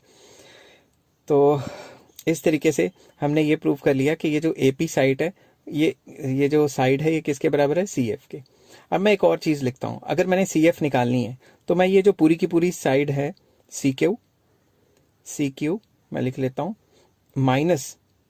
माइनस करके ये वाली जो साइड है ये पूरी साइड माइनस एफ क्यू, ये भी तो लिख सकते हैं, क्योंकि ये जो पूरी साइड है ये दो पार्ट्स में बनी हुई है। तो सी एफ निकालने के लिए ये पूरी की पूरी C Q minus F Q, समझ गए बात। ये साइड निकालने के लिए पूरी साइड में से ये चीज माइनस करेंगे तो निकल जाएगी। तो इसलिए मैंने ये फॉर्मूला लिखा है, इसको भी मैं साफ कर लेता हूँ। अब मैं चलता हूँ, यहां तक था बस, और कुछ नहीं है इसमें, बाकी सब आसान है। शुरू में प्राइस इलास्टिसिटी का फॉर्मूला था बीसी बाय एसी, फिर हमने सेकंड में प्रूव किया बीसी बाय एसी किसके बराबर है, सी क्यू बाय एपी के। अब ये जो सी क्यू बाय एपी है AP की जगह CF डाल दिया हमने, और नीचे फिर क्या किया, CF is equal to CQ divided by FQ, CQ divided by FQ। अब ये जो CQ है, यहाँ फिर से लिखता हूँ प्राइस इलास्टिसिटीज, ये जो CQ है, CQ क्या है, मैं कलर चेंज करता हूँ फिर से, थोड़ा हचड़ पचड़ हो जाएगा। ये CQ है, ये CQ किस चीज़ को टच कर रही है, ये पूरी की पूरी जो लाइन है ये AR कर्व को टच कर रही है, ठीक है। तो ये AR कर्व को टच कर रही है, तो ये क्या हुई, AR divided by again CQ AR, ठीक है, माइनस FQ। कलर चेंज करता हूँ, FQ क्या पोर्शन है, FQ तो ये वाला पोर्शन है ना, ये वाला, तो ये कौन सी कर्व को टच कर रही है, MR को, तो ये क्या हुआ, MR, ठीक है। तो ये आपका फॉर्मूला ड्राइव हो गया AR over AR minus MR। इस तरीके से फॉर्मूला ड्राइव किया जाता है। अब कई बच्चे अभी भी कंफ्यूज होंगे, भाई ये AR MR कैसे हो गया, उनके लिए मैं एक रफ सा डायग्राम बनाता हूँ। सपोज ये AR है और ये मान लो A और Q, तो अगर मैंने AR निकालना है तो ये AQ इज AR, ठीक है, AQ ही AR है। क्यों, अगर मैं A को Y एक्सिस से मिलाता हूँ, A को मैं Y एक्सिस से मिलाऊं, तो तभी आप बच्चे कहेंगे ना भाई OP इज AR, भाई ये साइड और ये साइड तो बराबर ही है, ट्राइंगल्स रेक्टेंगल्स की आमने सामने वाली साइड्स बराबर होती हैं। और सिमिलरली अगर मैं MR बना देता हूँ, लेट दिस इज MR, तो अगर मैं यहाँ पे कोई भी पॉइंट का नाम दे दूं B, तो ये जो BQ हुआ ये MR हुआ, ठीक है। क्योंकि जब हम सामने वाली जो Y एक्सिस से मिलाएंगे तो ये कहेंगे ना MR इज OP1 या फिर A1 कर लो, ठीक है, हचड़ पचड़ हो गया थोड़ा, रब करके अच्छे से लिख लेता हूँ। तो ये साइड बराबर ही हुई, तो इसीलिए इसको AR कहेंगे और ये वाली जो साइड है उसको MR कहेंगे। आई होप ये सारी चीज़ें आपको समझ आ गई। हेलो फ्रेंड्स, आज मैं आपके साथ डिस्कस करूंगा factors determining price elasticity of demand. ऐसे कौन से फैक्टर्स हैं जो प्राइस इलास्टिसिटी ऑफ डिमांड को असर करते हैं। चलिए शुरू करते हैं। सबसे पहले, आप जब भी आपको इस टाइप का क्वेश्चन आए तो आपने मीनिंग लिखना है किसका, प्राइस इलास्टिसिटी का, जो कि प्रीवियस वीडियो में मैंने डिस्कस किया है, आप वहां से देख सकते हैं। सिंपल वर्ड्स में प्राइस इलास्टिसिटी होती है कि प्राइस के चेंज होने से डिमांड में किस हद तक चेंज आएगा। तो चलिए शुरू करते हैं इस क्वेश्चन को। फैक्टर्स डिटर्मिनिंग या affecting price elasticity of demand, इसमें जो फर्स्ट पॉइंट है वो है नेचर ऑफ कमोडिटी। जो कमोडिटी की नेचर है ये भी प्राइस इलास्टिसिटी को असर डालती है। कैसे, अगर कमोडिटी है नेसेसिटी, नेसेसिटी मतलब जरूरियात, जरूरत की चीजें हैं, तो आपकी डिमांड होगी लेस इलास्टिक या इन इलास्टिक। अब इससे पहले कि मैं क्वेश्चन को और आगे जाऊं, मैं आपको हल्का सा बताता हूं। यहाँ पे इलास्टिक का मतलब है फ्लेक्सिबल, मतलब आप चेंज कर सकते हो, और लेस इलास्टिक या इन इलास्टिक का मतलब है, लेस इलास्टिक मतलब कम चेंज होगी, इन इलास्टिक मतलब बिल्कुल चेंज नहीं होगी, मोर इलास्टिक का मतलब ज्यादा चेंज हो सकती है। ये चीजें दिमाग में रखोगे तो आपको ये क्वेश्चन 2 मिनट में क्लियर हो जाएगा। तो नेसेसिटीज में क्या होता है, नेसेसिटीज तो आपको जिंदा रहने के लिए चाहिए, तो अगर इनके प्राइस में चेंज आए तो डिमांड में ज्यादा चेंज नहीं आएगा या बिल्कुल भी चेंज नहीं आएगा। इसीलिए लिखा हुआ है लेस इलास्टिक, कि या तो बहुत कम चेंज आएगा या इन इलास्टिक बिल्कुल भी चेंज नहीं आएगा। ऑन द अदर हैंड जो लग्जरी होती है उनकी डिमांड मोर इलास्टिक या ग्रेटर देन यूनिटरी इलास्टिक होती है। मोर इलास्टिक मतलब प्राइस के चेंज होने से वहां ज्यादा चेंज आएगा। तो दिमाग से सोचो, अगर कोई भी लग्जरी आइटम हल्की सी सस्ती हो जाए या सेल पे लग जाए तो उसकी डिमांड बहुत ज्यादा बढ़ जाती। Third, comforts. कंफर्ट्स की डिमांड क्या होती है, इलास्टिक, मतलब जितना उनके प्राइसेस में चेंज आएगा उतना ही उनकी डिमांड में चेंज आएगा। तो चलिए नेक्स्ट पेज पे चलते हैं और सेकंड पॉइंट डिस्कस करते हैं, अवेलेबिलिटी ऑफ सब्स्टिट्यूट्स। कोई भी गुड जिसके सब्स्टिट्यूट्स अवेलेबल हैं उसकी डिमांड क्या होगी सॉरी, बोल बोल के गला बैठ जाता है, उसकी डिमांड क्या होगी, इलास्टिक, बल्कि मोर elastic, flexible. For example Pepsi and Coke. अब किसी भी गुड के सब्स्टिट्यूट अवेलेबल होते हैं तो अगर उसका प्राइस में हल्का सा चेंज आता है तो डिमांड में ज्यादा चेंज आता है। एग्जाम्पल पेप्सी और कोक के लिए लेता हूं कि अगर पेप्सी के प्राइस में हल्का सा चेंज आया तो उसकी डिमांड में चेंज आ जाएगा। क्यों, क्योंकि कोक अवेलेबल है ना। अगर पेप्सी के प्राइस बढ़े तो सारे लोग कोक पीना शुरू कर देंगे, पेप्सी के प्राइस सस्ते हुए उसकी डिमांड एकदम बढ़ जाएगी, जो कोक पी रहे थे वो भी पेप्सी पे आ जाएंगे, एंड वाइस वर्सा आप कह सकते हो। तो जिस गुड के सब्स्टिट्यूट होते हैं उसकी डिमांड इलास्टिक होती है या मोर इलास्टिक होती है, मगर वो गुड्स जिसके सब्स्टिट्यूट है ही नहीं उसकी डिमांड या तो लेस इलास्टिक है या in elastic. For example petrol, आपने पेट्रोल वाली कार ले ली है तो अब तो पेट्रोल ही डलाओगे ना, डीजल तो डलवाओगे नहीं। और अगर पेट्रोल आपको पता है दिन ब दिन हर एक कंट्री में महंगा ही होता जा रहा है, तो गवर्नमेंट्स महंगा करती जा रही हैं, तो अब आपकी डिमांड क्या है, या तो लेस इलास्टिक मतलब फ्लेक्सिबल कम है, मतलब आप वेस्टेज के लिए पेट्रोल को या गाड़ी को यूज नहीं करोगे क्योंकि वो महंगा है। On the other hand in elastic है, मतलब आपको डलवाना तो पेट्रोल ही है ना, जो जरूरत के काम है वो तो करनी ही करनी है क्योंकि उसका कोई सब्स्टिट्यूट भी नहीं है। वैसे कई लोग मुझे गालियां भी निकाल सकते हैं कि भाई पेट्रोल गाड़ी के सब्सिट्यूट है, सीएनजी करवा सकते हैं, ये करा सकते हैं, वो करा सकते हैं, मगर फिलहाल मैं ये मान के चल रहा हूँ कि अगर सीएनजी नहीं करवाते तो। नेक्स्ट थर्ड पॉइंट आ जाता है डिफरेंट यूजेस या alternative uses. For example milk के डिफरेंट यूजेस हैं, एक से ज़्यादा काम के लिए इस्तेमाल कर सकते हो। तो वो चीज़ें जिनके डिफरेंट यूजेस हैं उनकी डिमांड क्या होती है, मोर इलास्टिक। और वो चीज़ें जिनका सिंगल यूज़ है उसकी डिमांड क्या होती है, लेस इलास्टिक या इन इलास्टिक। मैं आपको एग्जाम्पल देता हूँ। फॉर एग्जाम्पल मिल्क, अगर मिल्क का प्राइस गिर जाए, क्योंकि मिल्क को आप डिफरेंट तरीके से यूज़ कर सकते हो, उसका दही जमा सकते हो, उसकी लस्सी बना सकते हो, उसको बच्चे को वैसे ही दे सकते हो, चाय बना सकते हो, एटसेट्रा एटसेट्रा। ठीक है, तो अगर आप मिल्क को डिफरेंट तरीके से यूज़ कर सकते हो, मतलब उसके डिफरेंट यूजेस हैं, और अगर हल्का सा प्राइस ऑफ मिल्क चेंज हुआ तो डिमांड में चेंज आएगा। अगर मिल्क सस्ता हुआ तो आप ज़्यादा खरीद लोगे, ताकि कहीं ना कहीं तो इस्तेमाल हो ही जाएगा घर में, और अगर महंगा हो गया तो कम खरीदोगे। तो प्राइस के चेंज होने से डिमांड में चेंज आया ना। But on the other hand, जिसका सिंगल यूज़ होता है, एग्जाम्पल पेन, पेन का अगर सिंगल यूज़ है, या फिर कोई मोटरसाइकिल है उसका सिंगल यूज़ है, क्या यूज़ है कि आपको एज अ कन्वेंस, मतलब कन्वेंस ही चाहिए ना एक जगह से दूसरी जगह जाने के लिए। अगर कल को चाइना कोई ऐसी टेक्नोलॉजी निकाल देती है जिससे मोटरसाइकिल के जो दाम है वो मान लो 50,000 का है, 50,000 का है, वहां से गिर के 5,000 का रह जाता है। चाइना का कोई भरोसा तो है नहीं, ऐसी टेक्नोलॉजी निकालते रहते हैं वो कुछ ना कुछ सस्ता माल बेच बेच के। तो अगर वो इतना सस्ता कर देते हैं, तो क्योंकि इसका सिंगल यूज है, तो आप क्या 10 मोटरसाइकिल खरीद लेंगे? अगर 5,000 का हो गया, नहीं ना खरीदेंगे। क्योंकि जिस चीज का सिंगल यूज होता है उसको आप अगर प्राइस गिर भी जाए तो ज्यादा नहीं खरीद पाते, एक आधा फालतू खरीद लोगे। मैं एक और एग्जांपल देता हूँ, पेन, पेन का एक ही इस्तेमाल है, लिखना। और अगर पेन सस्ता भी हो गया तो एक की जगह दो खरीद लोगे, 10-20 तो खरीद के नहीं आते, क्योंकि उसका तो सिंगल यूज है। तो सिंगल यूज में डिमांड लेस इलास्टिक या इन इलास्टिक होती है। फोर्थ पॉइंट आ जाता है पोस्टपोनमेंट ऑफ यूज। अगर आप किसी भी चीज के इस्तेमाल को पोस्टपोन कर सकते हो, डिले कर सकते हो, टाल सकते हो, तो उसकी डिमांड क्या है, elastic. On the other hand, अगर आपको नो पोस्टपोनमेंट, डिले नहीं कर रहे, अभी के अभी चाहिए वो चीज, ठीक है, तो उसकी डिमांड क्या हुई, इन इलास्टिक। नेक्स्ट आ जाता है इनकम ऑफ द कंज्यूमर। अगर आपकी इनकम हाई है, मतलब बहुत ज़्यादा है, और इनकम बहुत ज़्यादा लो है, इस दोनों केस में आपकी जो डिमांड होगी वो इन इलास्टिक होगी। क्यों? क्योंकि जो हाई इनकम है, जो हाई इनकम ग्रुप है, उनकी इनइलास्टिक डिमांड क्यों है? क्योंकि प्राइस के चेंज होने से उनकी डिमांड में तो चेंज आता है नहीं। जितना मर्जी महंगा सामान हो, अगर उन्होंने लेना है तो ले ही लेना है, तो डिमांड में वो चेंज करते नहीं। और जो लो इनकम ग्रुप है उनकी इनइलास्टिक डिमांड इसलिए होती है क्योंकि लो इनकम तो बेचारे कुछ खरीद ही नहीं पाते, वो तो सिर्फ नेसेसिटीज ही खा पी रहे होते हैं, बेसिक एमिनिटीज को ही कंज्यूम कर रहे होते हैं। तो उस केस में उनकी जो डिमांड है वो इनइलास्टिक होनी जरूरी है। मतलब इनइलास्टिक ही होगी, क्योंकि प्राइस के चेंज करने से वो रोटी खानी तो नहीं बंद कर देंगे। बट जो मिडिल क्लास है उसकी डिमांड इलास्टिक है। मिडिल इनकम ग्रुप वाले क्या करते हैं, प्राइस के चेंज होने से अपनी डिमांड में बहुत ज़्यादा चेंज करते हैं। मैं आपको एग्जांपल देता हूँ। जितने भी बड़े बड़े मॉल्स वगैरह खुल गए हुए हैं, जो अमीर लोग हैं वो तो पहले ही कपड़े ले आते हैं वहाँ से अपने साइज़ के हिसाब से, और जो गरीब लोग हैं वो तो खाते ही रोटी हैं, तो रोटी की डिमांड तो इनइलास्टिक हुई। मगर जो मिडिल क्लास है ना, जैसे प्राइजेस में चेंज वगैरह आता है ना, वो भागते हैं मॉलों की तरफ। जब सेल लगती है तो मॉल में जा जाके डिफरेंट डिफरेंट ब्रांड्स के सामान खरीद लेते हैं। तो मतलब मिडिल क्लास प्राइस के चेंज होने से डिमांड को चेंज करता है, तो उसकी डिमांड इलास्टिक होती है। Next, habit of the consumer. अगर कंज्यूमर किसी भी चीज़ के लिए हैबिचुअल है, जैसे किसी को सिगरेट की आदत पड़ गई, शराब की आदत पड़ गई, चाय की आदत पड़ गई, तो जितना मर्जी महंगी मिले वो खाएगा खाएगा। तो डिमांड क्या हुई, इन इलास्टिक। प्राइस के चेंज होने से डिमांड में चेंज नहीं करेगा। ऑन द अदर हैंड, अगर कोई भी इंसान किसी एक पर्टिकुलर चीज़ के लिए हैबिचुअल नहीं है, उसे आदत नहीं पड़ी हुई, तो उसकी डिमांड क्या होगी, इलास्टिक।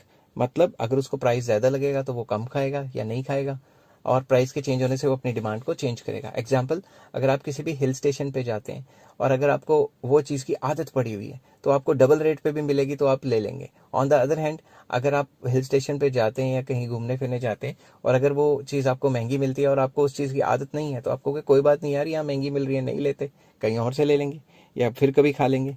नेक्स्ट आता है seventh point, proportion of income spent on a commodity.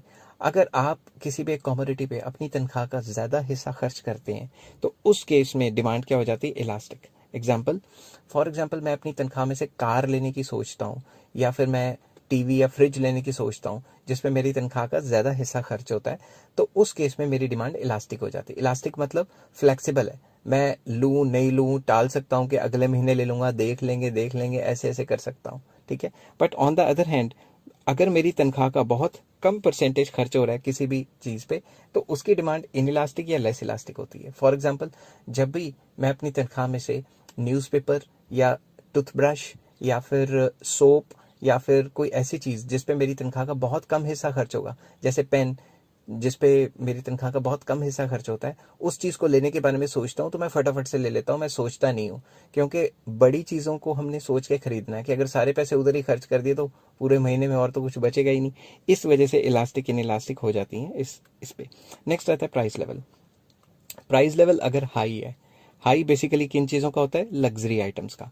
तो अगर लग्जरी आइटम्स का जैसे प्राइस हाई है, जैसे James and jewellery etcetera etcetera, तो मैं यहाँ लिख देता हूँ वो चीज़ें लोग फुकरी मारने के लिए यूज़ करते हैं। फुकरी को हम इंग्लिश में शो ऑफ भी कह देते हैं।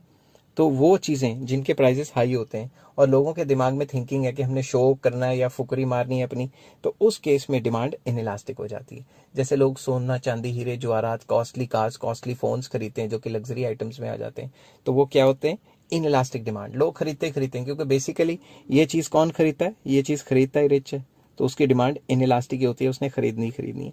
नेक्स्ट आ जाता है लो प्राइस। अगर किसी भी चीज़ का प्राइस लो है, उसकी भी डिमांड इनइलास्टिक है, क्योंकि अगर प्राइस लो है तो आप ज़्यादा सोचोगे नहीं, आपको यार खरीद ही लेते हैं, सस्ती तो है, तो डिमांड इनइलास्टिक। अब अगर कोई भी ऐसी चीज़ जिसकी कीमत ना ही बहुत ज़्यादा है और ना ही बहुत कम है, बीच बिचाले सी है, उसकी डिमांड इलास्टिक होगी, क्योंकि वो आपको सोचने पे मजबूर कर देगी कि खाएं नहीं खाएं, और सस्ती होगी महंगी होगी, उसकी डिमांड थोड़ी इलास्टिक होगी। नेक्स्ट आ जाता है टाइम पीरियड। अगर टाइम पीरियड शॉर्ट है तो इलास्टिसिटी कम है, और अगर टाइम पीरियड लॉन्ग है तो इलास्टिसिटी ज़्यादा है। फॉर एग्जाम्पल, आज के आज ही अगर आपको कोई पर्टिकुलर चीज़ चाहिए तो टाइम पीरियड शॉर्ट है ना, तो आज के आज आप ले आओगे, उसे क्या कहेंगे, डिमांड इनइलास्टिक है। मगर अगर आपके पास टाइम पीरियड लॉन्ग है, फॉर एग्जांपल आपके पास 1 मंथ है, 2 मंथ है, 3 मंथ्स है, कि मैंने 3 मंथ्स के अंदर अंदर ये चीज़ लेके आनी है, उसकी डिमांड करनी है, क्या पता 2-3 मंथ्स तक आपका मूड ही चेंज हो जाए, आप कुछ और चीज़ ले आओ, तो उस केस में ये इलास्टिक हो जाती है। नेक्स्ट पॉइंट आ जाता है जॉइंट डिमांड। वो चीज़ें जिनकी जॉइंट डिमांड होती है, बेसिकली कॉम्प्लीमेंट्री गुड्स के केस में होती है, उनकी डिमांड क्या होती है, इनइलास्टिक। इनइलास्टिक का मतलब है कि प्राइस में जो मर्जी चेंज हो, डिमांड में कोई खास चेंज नहीं आएगा। फॉर एग्जांपल, मैंने पेट्रोल वाली कार ली, मुझे क्या पता था कि 100 रुपये का पेट्रोल हो जाएगा, समझ की बात, तो मेरी डिमांड तो इनइलास्टिक है ना, मुझे तो पेट्रोल डलवाना ही डलवाना है। But on the other hand, अगर कोई भी ऐसी चीज़ है जिसकी जॉइंट डिमांड नहीं है, उसकी डिमांड इलास्टिक होती है। ठीक है, तो joint demand deals with complementary goods. I hope ये सारी चीज़ें आपको समझ आई होंगी।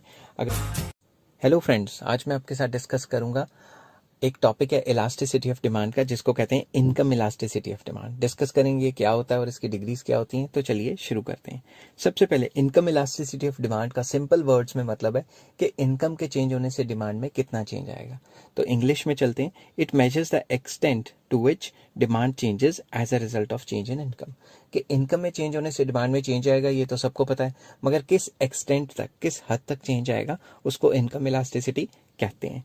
According to R.J. Lipsey, the responsiveness of demand to change in income is termed as income elasticity of demand। ये कहते हैं कि इनकम के चेंज होने से डिमांड में कितना रिस्पॉन्सिवनेस है, मतलब किस हद तक चेंज आएगा। फिर से वही बात, तो आप एक डेफिनेशन को ऐड कर सकते हैं अपने आंसर में, जिससे कि टीचर के ऊपर बहुत ज़्यादा इंप्रेशन पड़ने वाला है। तो इसका फॉर्मूला EY मतलब income elasticity is equals to percentage change in quantity demanded divided by percentage change in income. Same है जैसे प्राइस इलास्टिसिटी का था, बस प्राइस की जगह इनकम आ गया। और यहाँ पे भी फॉर्मूला सेम है, delta Q by delta Y multiply by Y by Q. या फिर इसको ऐसे पढ़ सकते हैं, change in quantity demanded as a result of change in income multiply by quantity by income by quantity. ठीक है, आप इसको पार्शियल डेरिवेटिव या सिंपल डेरिवेटिव के थ्रू भी निकाल सकते हो, जो कि मैं आने वाली वीडियोस में आपको एक्सप्लेन करूंगा। चलिए नेक्स्ट पेज पे चलते हैं और इसकी डिग्रीज करते हैं। डिग्रीज ऑफ इनकम इलास्टिसिटी में सबसे पहली डिग्री है पॉजिटिव डिग्री। पॉजिटिव डिग्री हमें ये बताती है कि जब भी हमारी इनकम बढ़ेगी तो हमारी डिमांड बढ़ेगी, और जब भी इनकम गिरेगी तो डिमांड गिरेगी। Basically positive relation. तो इस टाइप का रिलेशन कौन से गुड्स में होता है, नॉर्मल गुड्स में, क्योंकि नॉर्मल गुड्स अच्छी क्वालिटी के माने जाते हैं। तो नॉर्मल गुड्स वो गुड्स होते हैं जिसमें इनकम इलास्टिसिटी जो है हमेशा पॉजिटिव रहती है, मतलब इनकम के बढ़ने से डिमांड बढ़ती है। अगर मुझे इसका डायग्राम बनाना है तो वो इस तरीके से होगा, X axis Y axis point of origin. यहाँ पे मैं लिखूंगा quantity demanded for normal goods. यार ये हवाई जहाज को भी अभी जाना था इतनी आवाज़ करते हुए। और दूसरी साइड में लिख लूँगा इनकम। ठीक है, तो वाई एक्सिस पे प्राइस की जगह क्या आ गया, इनकम। ठीक है, अब मुझे तो ये शो करना है कि इनकम के बढ़ने से जो है डिमांड बढ़ती है। तो मैं पेन का कलर चेंज करता हूँ और इसको इस तरीके से लिखता हूँ। सपोज मेरी इनकम इतनी है और मैं इतने नॉर्मल गुड्स खाता हूँ। अगर मेरी इनकम बढ़ जाती है तो मैं नॉर्मल गुड्स पहले से ज़्यादा खाता हूँ।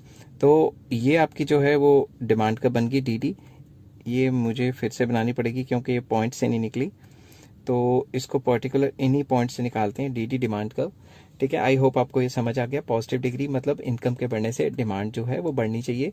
ये सिर्फ नॉर्मल गुड्स के केस में होता है, इसलिए पॉजिटिव डिग्री को हम नॉर्मल गुड्स की डिग्री डेडिकेट कर सकते हैं। नेक्स्ट पॉइंट आ जाता है नेगेटिव डिग्री। नेगेटिव डिग्री एक ऐसी सिचुएशन है जिसमें इनकम बढ़ेगी तो डिमांड गिरेगी, इनकम गिरेगी तो डिमांड बढ़ेगी। मतलब बेसिकली इसमें नेगेटिव रिलेशनशिप डिस्कस किया गया है। तो नेगेटिव रिलेशन किस केस में होता है?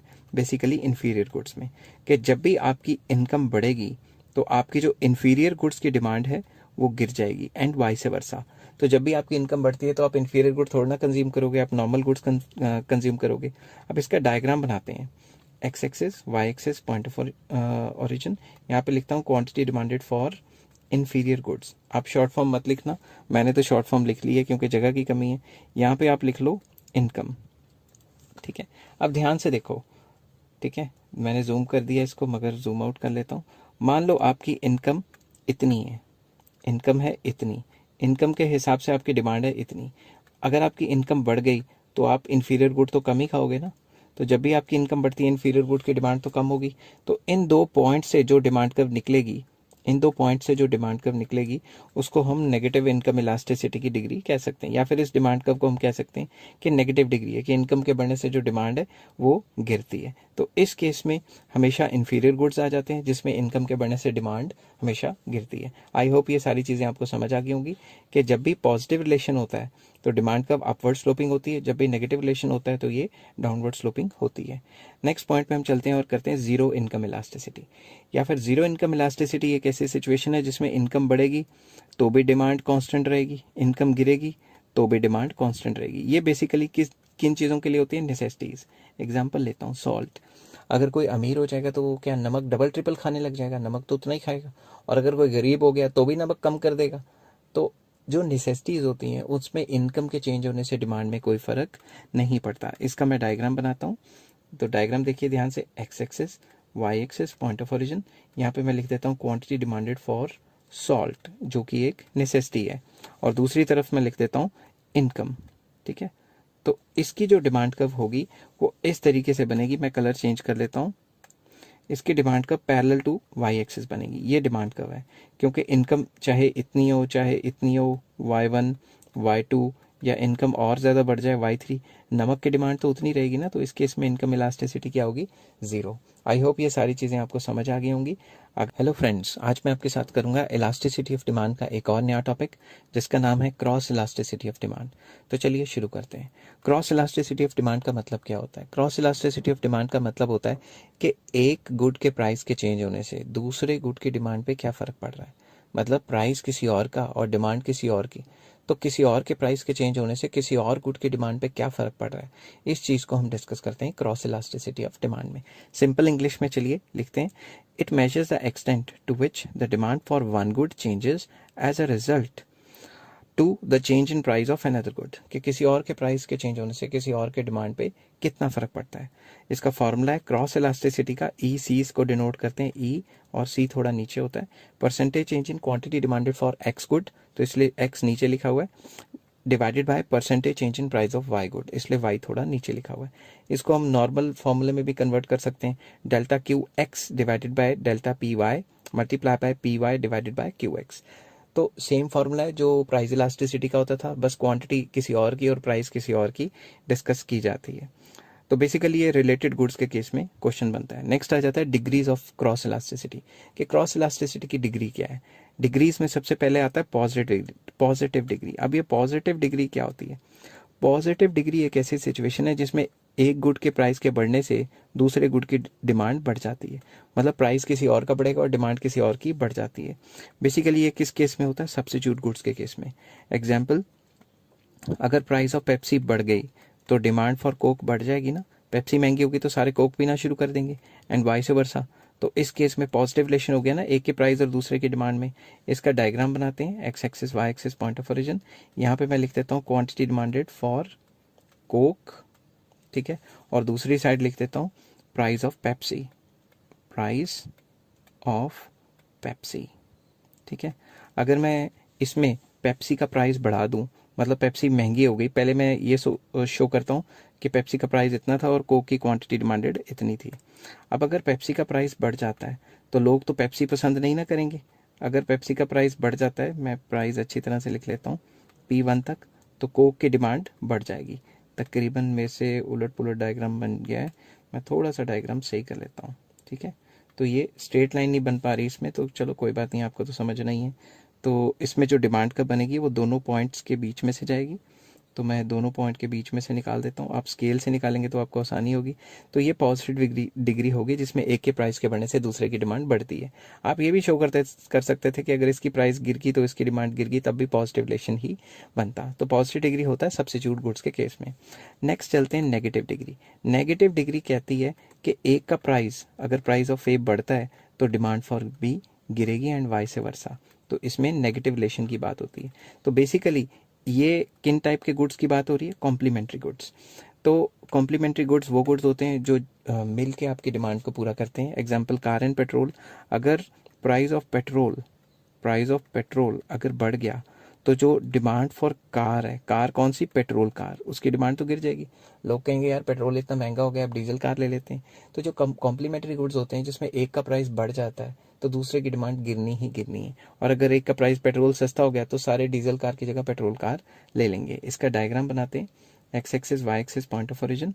यहाँ पे मैं लिख लेता हूँ लेट प्राइस ऑफ पेट्रोल, और यहाँ पे लिख लेता हूँ quantity demanded for petrol car. ये कार लिख रहा हूँ मगर ये पेट्रोल कार है। ठीक है, प्राइस इतना है और लेट डिमांड इतनी है। अब मैं कलर चेंज करता हूँ और इसमें आपको दिखाने की कोशिश करता हूँ कि अगर पेट्रोल का प्राइस बढ़ गया तो पेट्रोल कार्स की डिमांड जो है वो कम होने वाली ही है, कम होगी ही होगी। अब इन दोनों पॉइंटों में से जो डिमांड कब बनेगी उसको मैं बता देता हूँ। डी ये नेगेटिव स्लोप जा रही है, मतलब price of petrol and quantity demanded for car में नेगेटिव रिलेशन है। थर्ड सिचुएशन आ जाती है जिसके अंदर हम कहते हैं जीरो इलास्टिसिटी या zero degree, zero cross elasticity. Basically ये कैसी सिचुएशन है जिसमें एक का प्राइस बढ़े या गिरे दूसरे की डिमांड कांस्टेंट रहती है, उस पर कोई फर्क ही नहीं पड़ रहा। ये तब होता है when the goods are not related to each other, जब गुड्स का आपस में कोई लेना देना ही नहीं है। फॉर एग्जाम्पल, अगर मैं प्राइस ऑफ कार बढ़ा दूं तो डिमांड फॉर पेन पे क्या फ़र्क पड़ेगा? कोई फ़र्क नहीं पड़ेगा, क्योंकि कार और पेन का आपस में कोई रिलेशन ही नहीं है। इस केस में क्या होता है? X axis Y axis point of origin. यहाँ पे मैं लिख लेता हूँ प्राइस ऑफ कार, यहाँ पे लिख देता हूँ क्वांटिटी डिमांडेड फॉर पेन। तो इसमें जो डिमांड कर्व होगी वो मैं कलर चेंज करता हूँ। इसमें डिमांड कर्व जो होगी वो इन इलास्टिक वाली होगी। D demand curve, price of car चाहे इतना हो चाहे इतना हो या फिर और ज़्यादा हो, डिमांड फॉर पेन पे कोई फर्क नहीं पड़ रहा। तो इस केस में इनकम इलास्टिसिटी क्या होती है? हमेशा जीरो। ओहो, मैंने इनकम इलास्टिसिटी लिख दिया, मुझे लिखना था क्रॉस इलास्टिसिटी। क्रॉस इलास्टिसिटी क्या होती है? हमेशा जीरो। तो आई होप ये सारी चीज़ें आपको समझ आ गई होंगी।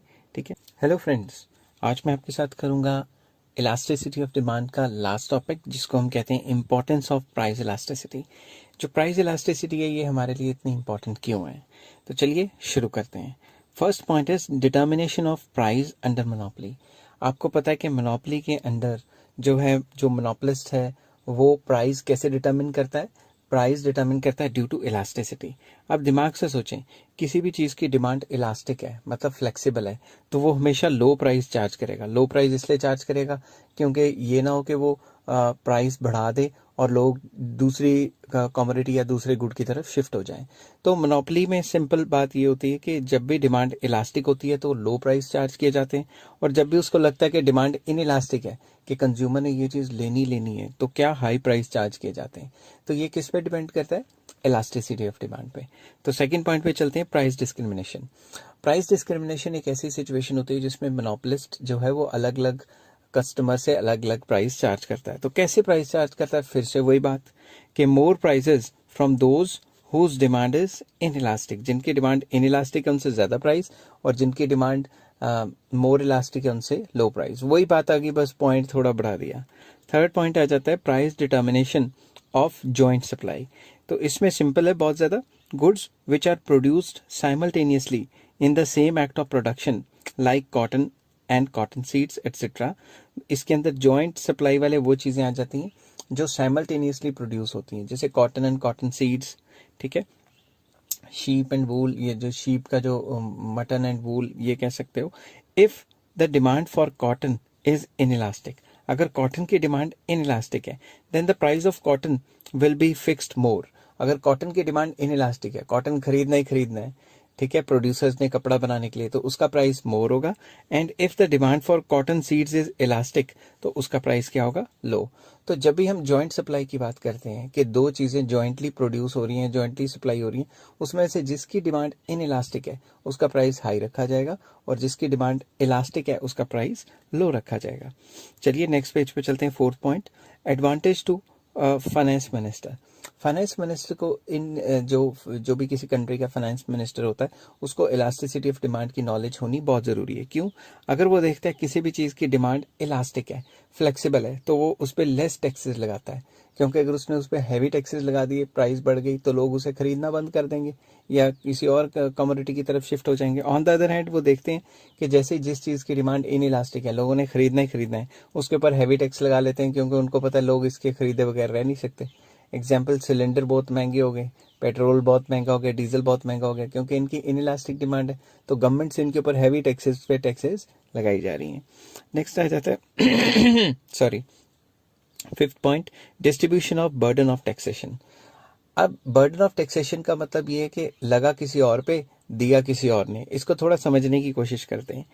अगर आपकी डिमांड इनइलास्टिक है तो अगर दुकानदार के ऊपर टैक्स लगता है तो वो पूरा प्राइस में ऐड करके हमारे ऊपर शिफ्ट कर देगा, ठीक है। More burden of indirect taxes on consumers and less burden on producers. अगर आपकी इनइलास्टिक डिमांड है और दुकानदार के ऊपर टैक्स लगता है, इनइलास्टिक मतलब आपने खरीदनी है और दुकानदार के ऊपर टैक्स लगता है, तो दुकानदार क्या करता है, उस टैक्स को प्राइस में ऐड करके आपके ऊपर ट्रांसफर कर देता है। ऑन द अदर हैंड, आप कोई भी चीज़ खरीदते हो, उसकी डिमांड क्या है, इलास्टिक है, तो वो क्या करेगा, वो कहेगा यार अगर मैंने टैक्स कन्वर्ट करके प्राइस बढ़ा दिए, चीज़ों के टैक्स इसके ऊपर शिफ्ट कर दिया, तो प्राइस बढ़ जाएगा, जिसकी वजह से लोग खरीदना बंद कर सकते हैं। तो जब भी इलास्टिक डिमांड होती है, the burden of indirect taxes will be more on producers and less on consumers. Sorry, sixth point आ जाता है international trade. A country will gain by increasing the price of her exports if the demand in the importing country is inelastic. ये कहता है, ये भी बहुत simple है, ये कहता है कि अगर किसी भी कंट्री में आप सामान भेज रहे हो, किसी भी कंट्री में आप सामान भेज रहे हो और उस कंट्री में उस चीज़ की जो डिमांड है वो क्या है, इनइलास्टिक, ठीक है। फॉर एग्जांपल, अरब कंट्री से हमारे यहाँ तेल आता है, तो अरब कंट्री से जब हमारे यहाँ तेल आता है तो हमारे कंट्री में उस चीज़ की डिमांड क्या है, इनइलास्टिक। तो अरब कंट्रीज जो भी ओपेक जो है, oil producing and exporting countries, जो भी वो प्राइस डिसाइड करते हैं, उनकी मोनोपोली है, उस हिसाब से हमारे से चार्ज करते रहते हैं। अगर किसी भी एक्सपोर्टिंग कंट्री को पता है कि जिस कंट्री में वो माल एक्सपोर्ट कर रहे हैं वहां पे ये चीज़ खरीदी जाएगी और कोई ऑप्शन ही नहीं है, तो वो रेट हाई करके बेचते हैं। और दूसरी तरफ, if the demand in the importing country is elastic, then exporting country will reduce the price. अगर हमें पता है कि जिस कंट्री में हम माल भेज रहे हैं वहाँ पे ये माल खरीदा भी जा सकता है और नहीं भी खरीदा जा सकता, तो लोगों की जो डिमांड है वो फ्लेक्सिबल है, इलास्टिक है, तो हम हमेशा लो प्राइस चार्ज करेंगे। A country will be able to import goods cheaply whose demand is elastic. दूसरी तरफ चलें कि अगर हमारी किसी भी पर्टिकुलर चीज़ की डिमांड इलास्टिक है तो जो भी हम बाहर से सामान मंगाएंगे वो हमारी, क्योंकि डिमांड फ्लेक्सिबल है, तो इलास्टिक डिमांड है, तो हम लो प्राइस पे मंगा पाएंगे। अगर हमारी डिमांड इन इलास्टिक है किसी चीज़ की और बाकियों को पता है इन्होंने तो खरीदना है, तो वो हमसे डबल ट्रिपल रेट चार्ज करेंगे। आई होप ये पॉइंट आपको समझ आ गया होगा। नेक्स्ट है importance for policy of nationalisation. Nationalisation की पॉलिसी के लिए काफ़ी ज़्यादा इंपॉर्टेंट है। नेशनलाइजेशन में आपको पता ही है कि गवर्नमेंट वो कंपनियों को एक्वायर कर लेती है जो वो सोचती है कि ग्रोथ एंड डेवलपमेंट के लिए बहुत इंपॉर्टेंट है। To protect the consumers against the exploitation, government nationalises those enterprises demand for whose product is inelastic. For example, electricity, water, etcetera etcetera. सरकार उन कंपनियों को नेशनलाइज कर लेती है जिनके बगैर जो कंज्यूमर्स है उनका सर्वाइव करना मुश्किल है। जैसे पेट्रोलियम कंपनीज हैं, अब तो प्राइवेट भी हो गई हैं, मगर जब शुरू में हमारा मुल्क आज़ाद हुआ था तो पेट्रोलियम कंपनीज, इलेक्ट्रिसिटी वगैरह ये सारी क्या थी, नेशनलाइज थी, मगर अब आस्ता आस्ता प्राइवेटाइज होती जा रही है। तो नेक्स्ट आ जाता है wage determination. If the demand for labour services is inelastic, आप प्रोड्यूसर हो और आपको लेबर चाहिए ही चाहिए, तो उस केस में क्या होगा, लेबर यूनियन क्या करेंगी, लड़ाइयाँ करके, बहसम बसाई करके हाई वेज रेट फिक्स करा देगी क्योंकि उनको पता है कि आप उस लेबर के बगैर आपका चल नहीं रहा। ऑन द अदर हैंड अगर आप देखें कि लेबर की डिमांड जो है, लेबर की सर्विसेज की डिमांड इलास्टिक है, फ्लेक्सिबल है, तो उस केस में ये पॉसिबल नहीं हो पाएगा कि उसकी वेज हाइक की जाए, क्योंकि आप लेबर से काम करा भी सकते हो, नहीं भी करा सकते, इलास्टिक डिमांड है। जब demand for labour is elastic तो आप लो वेजेस पे या उनके लो प्राइसेस पे भी आप खरीद सकते हो। ऑन द अदर हैंड जब डिमांड काफ़ी ज़्यादा है, जब डिमांड मतलब इन इलास्टिक है, आपको लेबर चाहिए ही चाहिए, उस केस में आप क्या कर सकते हो, आपको हाई प्राइस देनी पड़ेगी। आई होप ये सारी चीज़ें आपको समझ आ रही होंगी।